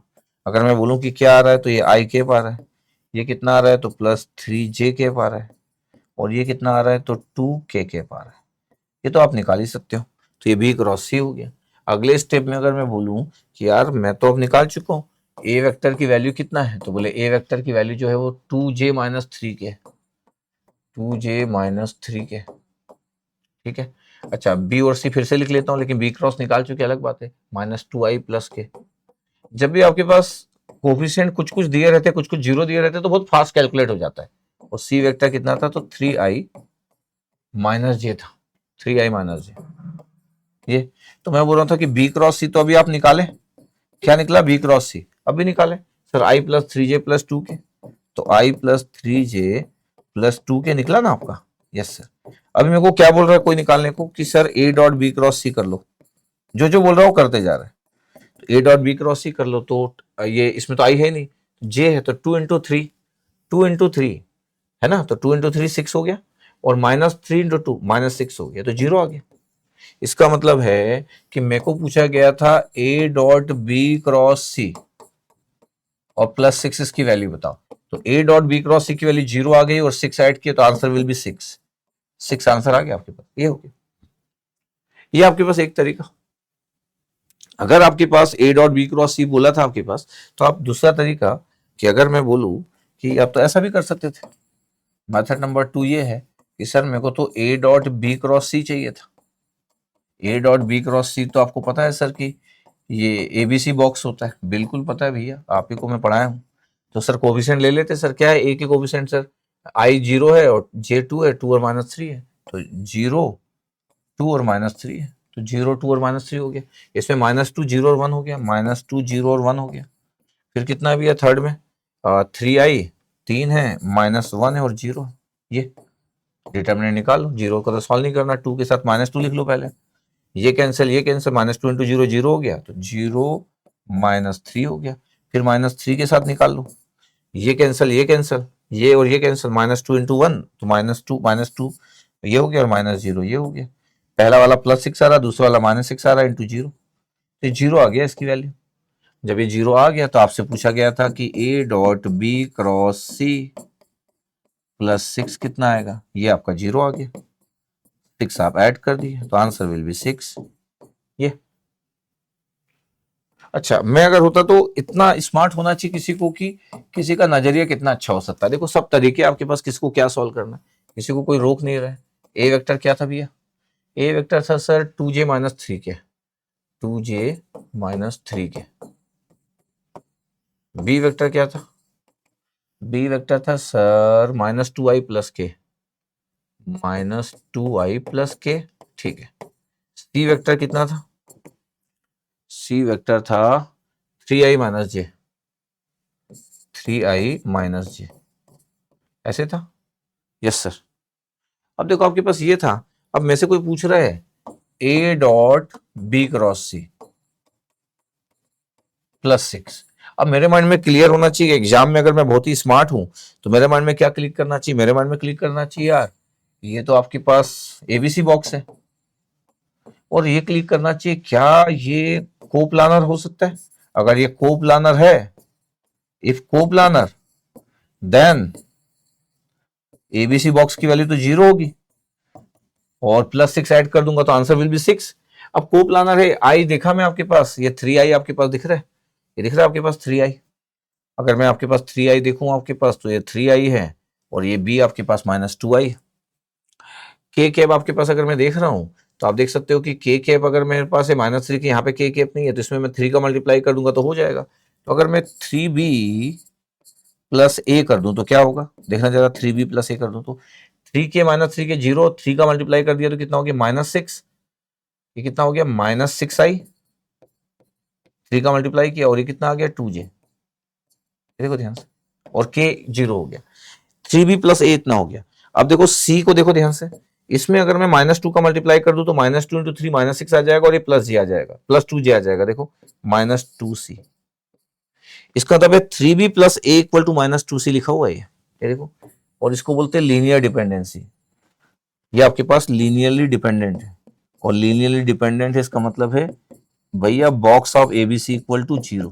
तो आंसर देख के ही पता था कि 6 आएगा। लेकिन ठीक है कि स्टूडेंट इतना तो नहीं सोचेगा कि भैया ये देखा है और उसको पता चल गया, इतना कहाँ कोई पढ़ता है। इतना ही कर ले कि A dot B cross C exam में निकाले और 6 को ऐड कर ले, इतना ही बड़ी बात है। पर फिर भी मेरा काम है कि सबको बात करना, जितने भी कोई कोई बहुत होशियार होगा, कोई सिंगल डिजिट रैंकर होगा, तो उसके भी काम आता है हर एक चीज। तो आपके पास थॉट कैसा उस पर डिपेंड करता है। देखो हो गया इतना क्लियर, तो हम सॉल्व कर लिए, इतना आपको दिख गया, ठीक है।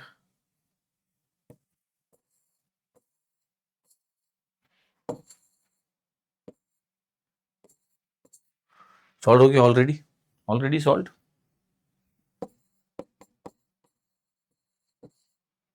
Already solve. अब ये था 2018 में बोला है कि यार ये आपके पास है क्वेश्चन नंबर 22, बोला कि वेक्टर ट्रिपल प्रोडक्ट क्या होगा, ए क्रॉस बी क्रॉस सी है। अब ए क्रॉस बी क्रॉस सी आपके पास है, सिर्फ फॉर्मूला पूछ लिया है। अब ए क्रॉस बी क्रॉस सी है तो आप ऐसा भी लिख सकते हो कि सर मैं तो सर इसको सर ए डॉट सी करता हूं पहले, और फिर इस बी वेक्टर को लिख देता हूं। इसके बीच में डॉट क्रॉस कुछ नहीं होता है, फिर माइनस ए के साथ ये स्टार्ट करो, ए डॉट बी कर लो, ए डॉट सी तो कर ही चुके थे, और फिर सी वेक्टर लिख लो, ये आपके पास हो गया। तो A dot C into B minus A dot B into C, ये आंसर ए आ गया तुरंत। तो कभी कभी एग्जाम में फॉर्मूला बेस्ड भी क्वेश्चन आ जाता है वेक्टर ट्रिपल प्रोडक्ट का। चार फॉर्मूला अगर आपको पता है तो ढूंढ लो कि क्या है, कर ढूंढ लो फिर। अच्छा, आपको अगर आपको कोई ऐसी चीज आ गई जो आपको सच में नहीं पता, इसके तो चांसेस कम है, मैं मेरे पढ़ाने के बाद चांसेस बड़े कम है, लेकिन अगर कोई ऐसी चीज आ गई जिसके बारे में सच में नहीं पता, तो फिर, और आपके पास टाइम भी एग्जाम में, तो फिर अपने मन से वो वेक्टर ले लो, ए वेक्टर ले लो। फिर वेक्टर ए में ऐसा मत रख लो कि कोफिशिएंट इतने बड़े बड़े रख लो, फिर कोफिशिएंट 3 में से एक 0 कर लो और 2 को रख लो। फिर दूसरे में भी 2 को रख लो, एक को जीरो कर लो, तीसरे में एक आदि को रख लो, को दो को जीरो कर लो। कैलकुलेशन बहुत फास्ट हो जाएगा कोफिशिएंट को कम करने से, और फिर आपका एक आंसर आएगा। उसके बाद ऑप्शंस मैच करो कि कौन से ऑप्शन से आपका वाला ऑप्शन मैच कर रहा है। मैं 99.9% श्योर हूं कि आप आंसर जल्दी से रीच कर लेंगे, बट ये है कि इतना कॉन्फिडेंस लेवल होना चाहिए। ऐसी कोई चीज जिसके बारे में आप नहीं जानते। चलो आज तक तो एग्जाम में ऐसा कुछ भी नहीं आया कि कोई ऐसा क्वेश्चन आ गया हो बेसिक कंसेप्ट ऑफ वेक्टर में जिसके बारे में आप नहीं जानते, ऐसा तो नहीं देखा मैं, लेकिन कभी आ गया, क्योंकि vector calculus 12th IIT JEE के लोग बहुत पढ़ते हैं। वेक्टर कैलकुलस मतलब कैलकुलस नहीं, वेक्टर अलजेब्रा। हम लोग को वेक्टर कैलकुलस बहुत ज्यादा रहता है, जो हम आगे पढ़ने वाले अगली क्लास से, तो इसलिए अगर कभी कुछ ऐसा आता तो एग्जाम्पल लेते आना चाहिए। तो फॉर्मूला था। अच्छा, मैं आपके पास बोला था कि दूसरा आपके पास ये है कि भाई अभी आपके पास जब हम बोल रहे थे कि रिजल्ट जो था आपके पास, क्या रिजल्ट बोल रहे थे हम? रिजल्ट हम बोल ही रहे थे आपके पास कि बैक कैप फॉर्मूला होता है, back cab formula, the back cab formula. तो बैक कैप फॉर्मूला अगर आपको पता है तो ऑर्डर से दिया रहता है, तो बैक कैप आपके पास तो बी और ए ये आपके पास है, तो ये बी हो गया, और ये बैक कैप है तो A small letter A dot C is the back minus cab, तो सी और A dot B is the back cab formula. बस ये है कि ये बी को बाद में लिखा है इसमें, ये बैक कैप फॉर्मूला ही है, ये बैक कैप ही है। आपको लगेगा सर ये तो एसी भी है, बैक कैसे हुआ? अरे बी को आप सामने लगा दो, बी को आप सामने लगा दो तो ये बैक कैप बैक बन गया, ये सी को आप सामने लगा तो ये कैप बन गया। ठीक है, तो बैक कैप फॉर्मूला। ओके। अब 2024 में IISc बेंगलोर से क्वेश्चन आया, और वो MSQ क्वेश्चन था। ये 2024 का MSc क्वेश्चन था, और क्वेश्चन नंबर 23 पे पहुंच गए अपन, क्वेश्चन नंबर 23 पे पहुंच गए। ठीक है भैया, बोला कि P वेक्टर दिया, Q वेक्टर दिया, R वेक्टर दिया, और बोला कि which of the following is or are correct, is or are correct करके ऐसे 4 ऑप्शन दिए थे। बोला कि P into Q cross R plus Q into R cross P plus R into P cross Q 0 होगा। फिर बोला कि P into Q into R ये होगा। अच्छा, ये तो वेक्टर ट्रिपल क्रॉस प्रोडक्ट है, ट्रिपल क्रॉस प्रोडक्ट, वेक्टर आपके पास वेक्टर ट्रिपल क्रॉस प्रोडक्ट है, तो P डॉट आर लिखते हैं अपन। यस, ये Q, पहले को थर्ड के साथ डॉट प्रोडक्ट करते, फिर Q, फिर माइनस P को Q के साथ डॉट प्रोडक्ट कर। ये तो सही दिख रहा है, तो ट्रू दिख रहा है, ये ट्रू दिख रहा है। ये आपके पास है P cross Q cross R, तो ये देखो P क्रॉस Q ये एसोसिएटिव लॉ को फॉलो नहीं करता। इसका मतलब है अगर मैं बोलूं तो क्या ये आपके पास ये सही लिखा है? यस, ये आपके पास ट्रू है, ये बैक के फॉर्मूला ही है, द बैक के फॉर्मूला। ध्यान से देखो, आपके पास ट्रू है। अच्छा, जब भी बैक के फॉर्मूला को लिखता है तो एबीसी करके लिखा हुआ था, मतलब ये A cross B cross C ABC करके लिखा होता है, द बैक के फॉर्मूला है, तो ट्रू है। अच्छा, P cross Q cross R को ऐसा लिख सकते हैं क्या? फॉल्स है। क्यों फॉल्स है? ये एसोसिएटिव लॉ है, associative law, but cross product does not follow, cross product does not follow this associative law. तो एसोसिएटिव लॉ को क्रॉस प्रोडक्ट फॉलो नहीं करता है, नहीं हो सकता ये, एसोसिएटिव लॉ को क्रॉस प्रोडक्ट फॉलो ही नहीं करता है। अच्छा, ये क्या दिखा आपके पास? R dot P cross Q है। अब ये पी क्रॉस क्यू में क्यू क्रॉस पी आ गया, डॉट प्रोडक्ट तो कम्यूटेटिव लॉ को फॉलो करता है, डॉट प्रोडक्ट कम्यूटेटिव लॉ को फॉलो करता है, तो उसमें तो कोई इशू नहीं है, कम्यूटेटिव लॉ को फॉलो करता है। लेकिन क्रॉस प्रोडक्ट थोड़ी कम्यूटेटिव लॉ फॉलो करता है कि P cross Q Q cross P हो जाएगा। अगर मैं बोलूं कि क्रॉस प्रोडक्ट फॉलो करता है क्या डॉट इसको कम्यूटेटिव लॉ को? कम्यूटेटिव लॉ को नहीं करता है। रिवर्स कम्यूटेटिव लॉ को फॉलो करता नहीं करता, कम्यूटेटिव लॉ को फॉलो नहीं करता है। तो P cross Q Q cross P नहीं हो सकता, तो ये भी फॉल्स है, ये भी फॉल्स। तो ये कम्यूटेटिव लॉ को फॉलो नहीं करता इसलिए गलत हुआ, ये एसोसिएटिव लॉ को फॉलो नहीं करता इसलिए गलत हुआ। ठीक है, अब आपके पास आ गए, ये तो ट्रू था। अब पहले ऑप्शंस में आ गए P cross Q cross R, और सभी को अगर एक ऑर्डर से लिख दूं तो क्या ये फॉलो करेगा? अगर पी और क्यू आर, पी और क्यू और आर अगर 3 वेक्टर है तो क्या P Q R P order है, क्यू आर पी और आर पी क्यू फॉलो करेगा? मतलब ये तो ऐसा हो गया कि A cross B cross C plus B cross C cross A plus C cross A cross B, ये जीरो होता है, ये लिखा हुआ है। अच्छा, अब अगर ध्यान से देखूं तो मैं तो पहले इसको करूंगा इसके साथ, तो P डॉट आर किया और ये Q हो गया, ठीक है, माइनस फिर P वेक्टर को करेंगे तो P डॉट Q और फिर ये R हो गया। तो ये फर्स्ट के दो रिजल्ट आ गए, वैसे सेकंड के भी Q के साथ P को करेंगे, वैसे सेकंड के भी दो रिजल्ट आएंगे, Q डॉट P फिर R वेक्टर के साथ मल्टीप्लाई, डॉट या क्रॉस नहीं होता है, फिर माइनस Q का ही मल्टीप्लाई किसके साथ, R के साथ, तो Q डॉट R और फिर P vector, Q dot R फिर P वेक्टर, वैसे यहाँ पे R का Q के साथ, तो R डॉट Q पहले और फिर आपके पास P, फिर माइनस R डॉट P और फिर Q। ये अगर इसको ध्यान से देखा जाए, क्या ध्यान से देखा जाए यार, कि ये P डॉट R है, कहीं पे P डॉट R दिख रहा है, P डॉट R हाँ दिख रहा है सर, ये कैंसिल आउट हुआ, इसके साथ ये कैंसिल आउट हुआ, P डॉट R, ये देखो ये कैंसिल आउट हो गया। अच्छा हाँ, ये P डॉट Q थे, Q वहां पे भी है, बस R डॉट P और P डॉट R सेम होता, माइनस है प्लस है, P डॉट Q कहीं पे, हाँ P डॉट Q यहाँ पे ना, ये देखो ये कैंसिल, ये माइनस है प्लस है, और अगर आप देखना चाहते हो तो ये Q डॉट R है, यहाँ पे भी R डॉट Q है, डॉट प्रोडक्ट तो कम्युटेड लॉ को फॉलो करता है, माइनस है प्लस है, ये देखो इसका तो भी जीरो हो गया, पूरे टर्म्स कैंसिल आउट हो गए, तो ट्रू है, this one is the true. इसका मतलब है कि क्रॉस प्रोडक्ट अगर ऑर्डर से लिखा जाए तो ये ध्यान रखना आज के बाद कि result will be zero, important, result will be zero अगर पूरा ऑर्डर फॉलो कर दिया जाए, A cross B cross C, फिर बी क्रॉस सी क्रॉस है, ब्रैकेट बनाते जाओ, फिर C cross A cross B, result will be zero, is the important result.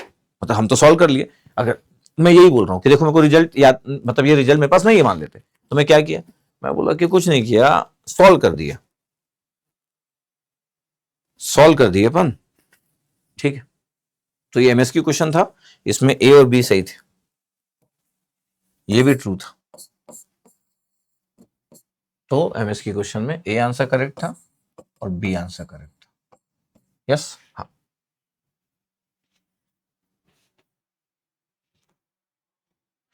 Volume of parallel piped, parallel piped का आपके पास वॉल्यूम की जब बात करते हैं तो ये कभी भी एग्जाम का पार्ट नहीं बना, मतलब गेट में नहीं बना, लेकिन फ्यूचर में आपके पास, फ्यूचर में गेट में आपको ये देखने को मिल सकता, कब नहीं पता।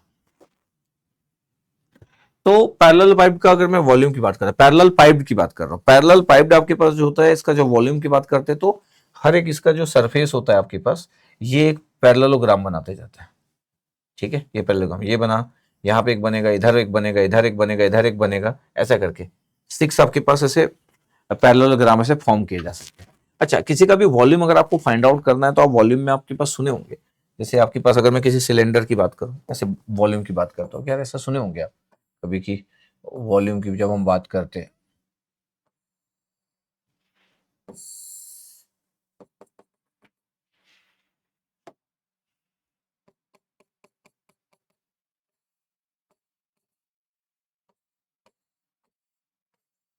तो इसका वॉल्यूम क्या होता है, इसका सिलेंडर का, जब भी हम वॉल्यूम की बात करते हैं, वॉल्यूम ऑफ सिलेंडर अगर मैं बात कर रहा हूँ इससे, तो क्या होता है, area of base, area of base into height, into height. अब पता है जो बेस है सर्कुलर है ये, तो पता है ये एरिया ऑफ बेस क्या होता है, पाई आर स्क्वायर, और ये हाइट एच है, तो पाई आर स्क्वायर इंटू एच होता है आपके पास वॉल्यूम ऑफ सिलेंडर, ये पाई आर स्क्वायर इंटू एच, ये पढ़ते थे हम लोग पहले भी। अच्छा, एक अगर मैं क्यूबॉइड बना दूं, अगर मैं आपको बोलूं कि यार मैं क्यूबॉइड बनाऊं क्या, क्यूबॉइड बना देता हूं, ठीक है, क्यूबॉइड बना दिया एक, ये क्यूबॉइड बना दिया, ये क्यूबॉइड में अगर मैं बोलूं कि ये आपके पास लेंथ है, ये विड्थ है और ये हाइट है, पता वॉल्यूम क्या होता है, वॉल्यूम ऑफ क्यूबॉइड, क्यूबॉइड जो होता है वही एरिया ऑफ बेस, मतलब दिस वन, ये तो area of base into height, into height. अब ये रेक्टेंगुलर फॉर्म हो रहा है, ये area base L into W, L W length width और ये हाइट, और ये हाइट, तो एल डब्ल्यू एच आपके पास ये वॉल्यूम हो जाता है क्यूबॉइड का।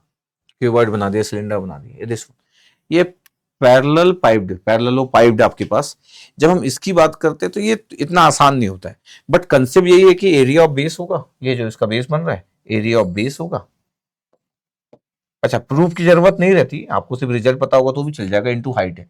जब मैं एरिया इंटू बेस और हाइट की जब बात करता हूँ, इसके जो अपोजिट फेस होते हैं वो आपके पास पैरेलल पाइप के वो पैरेललोग्राम होते हैं, अपोजिट जो फेस होते हैं वो पैरेललोग्राम फॉर्म करते हैं। अगर मैं ये देखो ये बी और सी ले लिया, ये बेस बना रहे हैं, और ये आपके पास ए ले लिया। अगर मैं बोलूं कि यार इनका बी क्रॉस सी का, अगर मैं इसके एरिया की बात करूं तो क्या हो जाएगा, एरिया ऑफ बेस क्या हो जाएगा, एरिया ऑफ बेस मतलब एरिया ऑफ पैरेललोग्राम हो जाएगा। इसका मतलब है एरिया ऑफ बेस का मतलब है बी क्रॉस सी, ये ये बी क्रॉस सी।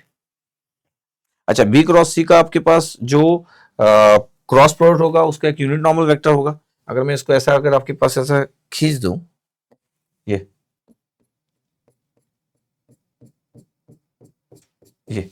तो पता आपके पास, ये आपके पास हाइट हो गया, इतना आपके पास जो है ये हाइट हो गया, ये इतना हाइट हो गया। फिर आपके पास इस हाइट की वैल्यू निकालना है, क्योंकि ये तो एरिया पैरेललोग्राम है। तो आप ये एक ट्रायंगल बना के यहाँ से एक एंगल ले लो थीटा, और फिर बोल दो आपके पास ये कितना होगा। तो अगर मैं बोल दे रहा हूँ आपके पास कि ये अगर मेरे को फाइंड आउट करना है, तो फिर मैं कंसेप्ट यूज कर सकता हूँ कि कॉस थीटा इक्वल टू ये हाइट हुआ, और हाइट और ये बेस ए हुआ। तो ऐसा करके मैं यूज कर सकता हूँ, प्रूफ ऐसे किया गया होगा इसमें। ये देखो, एक वो पूरा जो सेडेड दिख रहा है वो एक पैरेललोग्राम फॉर्म कर रहा है, तो बी क्रॉस सी हो गया एरिया ऑफ पैरेललोग्राम, ये base of area of base हो गया उस बेस का। अब एक ट्रायंगल बन गया आपके पास, क्योंकि ये बी क्रॉस सी से ये जो बी क्रॉस सी का जो डायरेक्शन है क्रॉस प्रोडक्ट इस प्लेन के जो पैरेललोग्राम बन रहा है इसके तो परपेंडिकुलर होता है, ये खींच दिए। फिर यहाँ से एक एंगल ले लिए, अल्फा लिख दिया गया, चलो इसको मैं थीटा लिख लेता हूँ, थीटा अच्छा लगेगा, तो थीटा ये हो गया। तो कॉस थीटा इक्वल टू कितना हो गया, बेस इंटू हाइपोटेन्यूज। तो थीटा आपके पास जो angle between the vector A cross B cross C आपके पास इसके बीच का एंगल है। तो कॉस थीटा इक्वल टू ये आपके पास हो गया हाइट और ये मैग्नीट्यूड, तो ये कॉस थीटा हो गया, तो ये आपके पास हो गया ये एच की वैल्यू। अब मैं बोल रहा हूँ कि अगर मेरे को वॉल्यूम चाहिए तो बी क्रॉस सी तो था ही एरिया ऑफ बेस, ये एरिया ऑफ पैरेललोग्राम था, और हाइट आपके पास ये आ गया ये। तो बी क्रॉस सी, और ये अगर मैं ध्यान से देखूं तो ये क्या है, ये डॉट प्रोडक्ट है आपके पास, ये एक वेक्टर है, ये एक इसका मैग्नीट्यूड, ये इसका मैग्नीट्यूड कॉस थीटा, तो देखो आपके पास ये डॉट प्रोडक्ट आ गया। बी क्रॉस सी को आप लिख सकते हो ए डॉट बी क्रॉस सी, ये। तो वॉल्यूम ऑफ पैरेललो पाइप जो होता है वो ए डॉट बी क्रॉस सी होता है। इसका मतलब है कि जो एबीसी जो बॉक्स होता है उसका मैग्नीट्यूड, तो मैग्नीट्यूड वॉल्यूम है तो पॉजिटिव होगा, ये आपके पास वॉल्यूम का रिजल्ट है। इसका मतलब है कि जो ट्रिपल प्रोडक्ट हम पढ़ रहे थे, स्केलर ट्रिपल प्रोडक्ट, वही बॉक्स वाला, बॉक्स का जो रिजल्ट होता है वही आप ध्यान से देखोगे तो वॉल्यूम आपके पास आ जाएगा। इसका मतलब है कि कभी क्वेश्चन अगर आपको आ गया कि भैया मेरे को वॉल्यूम चाहिए पैरेललो पाइप का, और उसके एजेस आपके पास ये है, ए है, बी और सी है, कुछ करना नहीं है। क्यों नहीं करना है, क्योंकि जब आपको कोई वॉल्यूम पूछेगा तो आपको बस ये पता होना चाहिए, वही वाला आपका कंसेप्ट कि जो वॉल्यूम होगा पैरेलल, आपके पास पैरेलल पाइप का वॉल्यूम जो होगा वो होगा, ये तो मॉड डाल दिया, और ये आपके पास हो गया ए डॉट बी क्रॉस सी, ये। अब ये निकाल लो आप, ए डॉट बी क्रॉस सी क्या होगा, सर ये तो डॉट प्रोडक्ट होता है बी क्रॉस सी के साथ, इसी को हम बोलते हैं बॉक्स, एबीसी बॉक्स। ये तो आप निकाल सकते हो डेटा में, बाद में हम मॉड कर लेंगे। ये क्या कोफिशिएंट कितना हो गया, 2 -3 और 4, ये कितना हो गया 1 2 -1, और ये कितना हो गया 3 -1 और 2। तो actually volume of parallel pipe जो होता है ये application of scalar triple product, application of scalar triple product. अब देखो आपके पास रिजल्ट निकल गया, क्या रिजल्ट निकल गया, 2 के साथ कितना आ गया 4 -1, तो ये 4 -1 कर दिए तो 3 आ गया, लिख देता हूँ फिर भी मैं, -3 की जगह +3 हो गया, ये कैंसर ये कैंसर, 1 इंटू 2 2 हो गया, -1 इंटू 3 तो +3 हो गया। फिर +4 के साथ क्या आ रहा है, +4 के साथ आ रहा है -1 और -6, इतना आ गया आपके पास। तो कितना आ रहा है आपके पास, अगर मैं वॉल्यूम की बात कर दूं कि यार वॉल्यूम कितना आ गया, तो वॉल्यूम आ गया पैरेललो पाइप्ड का वॉल्यूम, जब हम निकाले थे तो 2 4 इंटू 1 3, तो 3 इंटू 2 6, फिर सर 3 और 2 5, 5 3 15, ये आ गया। फिर ये कितना आ गया, -7 × 4 तो -28।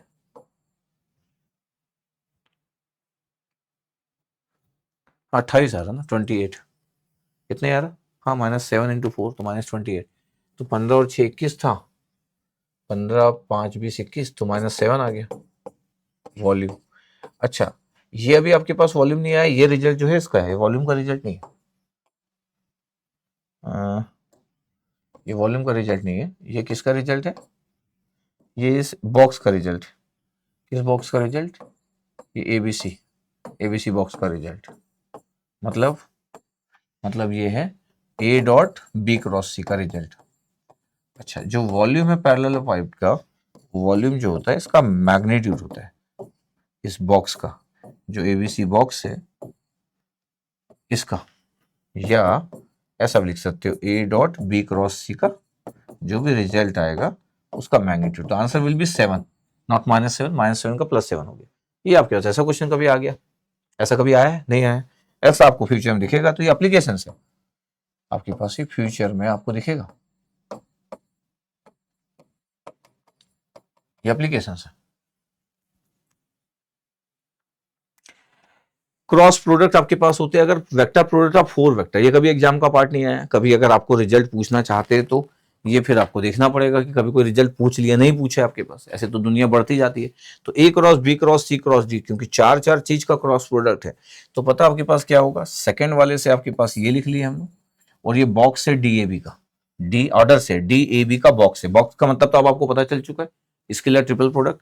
फिर सी के बाद ये आपके पास आ गया डी, और फिर डी के बाद ऑर्डर से एबीसी, ये एबीसी बॉक्स, ये D A B box, order से एबीसीडी। ये अगर आपको ऐसे याद रखना है तो यस यू कैन, ये क्रॉस प्रोडक्ट। आपको ये कोई निकालने को देगा तो निकाल लोगे यार, क्रॉस प्रोडक्ट एक बार इसका करोगे, एक बार इसका करोगे, फिर दोनों का कर दोगे, तो 3 कैलकुलेशन होगा।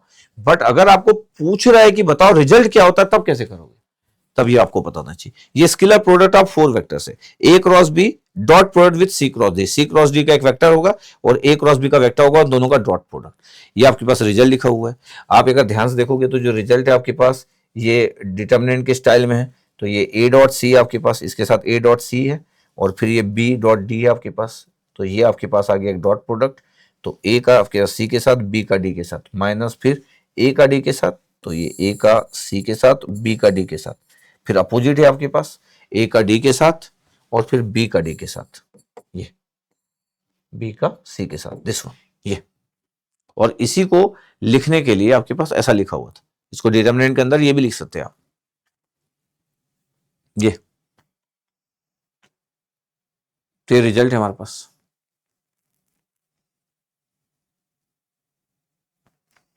एक ही बात है, देख लो। तो ये स्केलर प्रोडक्ट ऑफ 4 वेक्टर्स है। तो जस्ट ये फ्यूचर में कभी जरूरत पड़ गई तो काम आ गया आपके पास फ्यूचर में। कभी फ्यूचर में कोई पूछ लिया तो फिर थोड़ा सा आइडिया रहना चाहिए। अभी तो एग्जाम का पार्ट कभी 4 वेक्टर्स नहीं बना आपकी गेट के एग्जाम में, बट फिर भी ये लास्ट तक यहां तक जाया जा सकता है आगे आने वाले टाइम में, कि भैया ये 4 आपके पास क्रॉस प्रोडक्ट लिखे हैं, तो बताओ कौन सा रिजल्ट करेक्ट होगा। अगर मेरे से पूछोगे तो चांसेस 1% से ज्यादा की नहीं है, फ्यूचर में भी 1%, लेकिन 0 नहीं हो सकता, 1%। ये और ये आपके पास कुछ रिजल्ट है जो एक साथ में दे दिया कि यार ए डॉट बी क्या होता है, पढ़ चुके, रिवीजन है, मतलब A dot B commutative law को फॉलो करता है, ए डॉट बी 0 है मतलब परपेंडिकुलर है, आई डॉट आई सब 1 होता है, आई डॉट जे सब 0 होता है, ए डॉट बी अगर आप कर रहे थे कोफिशिएंट लिखे, projection of A and B, ये आपके पास प्रोजेक्शन था, इट्स वेरी वेरी इंपॉर्टेंट, अगर आपको याद होगा तो ये इंपॉर्टेंट है, ये तो आपको पता ही है। फिर ए क्रॉस बी क्या होता था, ए क्रॉस बी कम्यूटेटिव लॉ को फॉलो नहीं करता, इधर रिवर्स कम्यूटेटिव, ए क्रॉस बी अगर 0 है तो ये पैरेलल लाइन होता था, ए डॉट बी 0 है तो परपेंडिकुलर होता था, आपको पता है। फिर ये रिजल्ट है, और ये आपके पास ए क्रॉस बी का रिजल्ट है। एरिया ऑफ ट्रायंगल लिखा है, एप्लीकेशन है आपके पास। यहाँ पे प्रोजेक्शन की बात हम करते थे, बहुत ही इंपॉर्टेंट चीज था, यहाँ पे एरिया ऑफ ट्रायंगल या एरिया ऑफ पैरेललोग्राम करते। तो कंक्लूजन एक टेबल है जो कि आपको रिविजन में काम आ सकता है, वैसे सब आपको पता है, बट फिर भी मेरे को लगा कि जब हम बेसिक कंसेप्ट खत्म कर ही रहे तो क्यों ना एक टेबल भी दे दे आपको लास्ट में। तो ये आपके पास एक कंक्लूजन है जो आपको पता है सब कुछ, इस टेबल को जस्ट मेरे को प्रोवाइड करना था तो प्रोवाइड कर दिया। अब मेरा इस लेक्चर के साथ बेसिक कंसेप्ट ऑफ वेक्टर खत्म होता है। अब अगली क्लास में हम चालू करेंगे डेल ऑपरेटर, जो आप पढ़ना चाहते हो, ग्रेडियंट जानना चाहते हो, और मेरे स्टाइल में जानोगे तो ज्यादा बेटर होगा, है ना। मेरा स्टाइल जब भी आपके साथ होगा तो आपका नजरिया ग्रेडियंट को लेके, डायरेक्शनल डेरिवेटिव को लेके, डाइवर्जेंस को लेके, कर्ल को लेके ज्यादा बेटर होगा, जो भी पहले से आपका आइडिया हुआ होगा। और अगर आइडिया नहीं है तो भी आपको बहुत मजा आएगा, कोई इशू तो है नहीं। ठीक है, तो फिर नेक्स्ट क्लास में मिलते हैं। आई होप ये पूरे के पूरे जितने आपके पास लेक्चर थे, मतलब चार में पार्ट में कंप्लीट किया पूरा का पूरा बेसिक, और बहुत ही अच्छे तरीके से, मेरे को लगता है कि बहुत अच्छे तरीके से कंप्लीट किया। तो आई होप आपको मजा आया होगा। ठीक है, चलो फिर नेक्स्ट क्लास में मिलते हैं। Okay, thank you very much.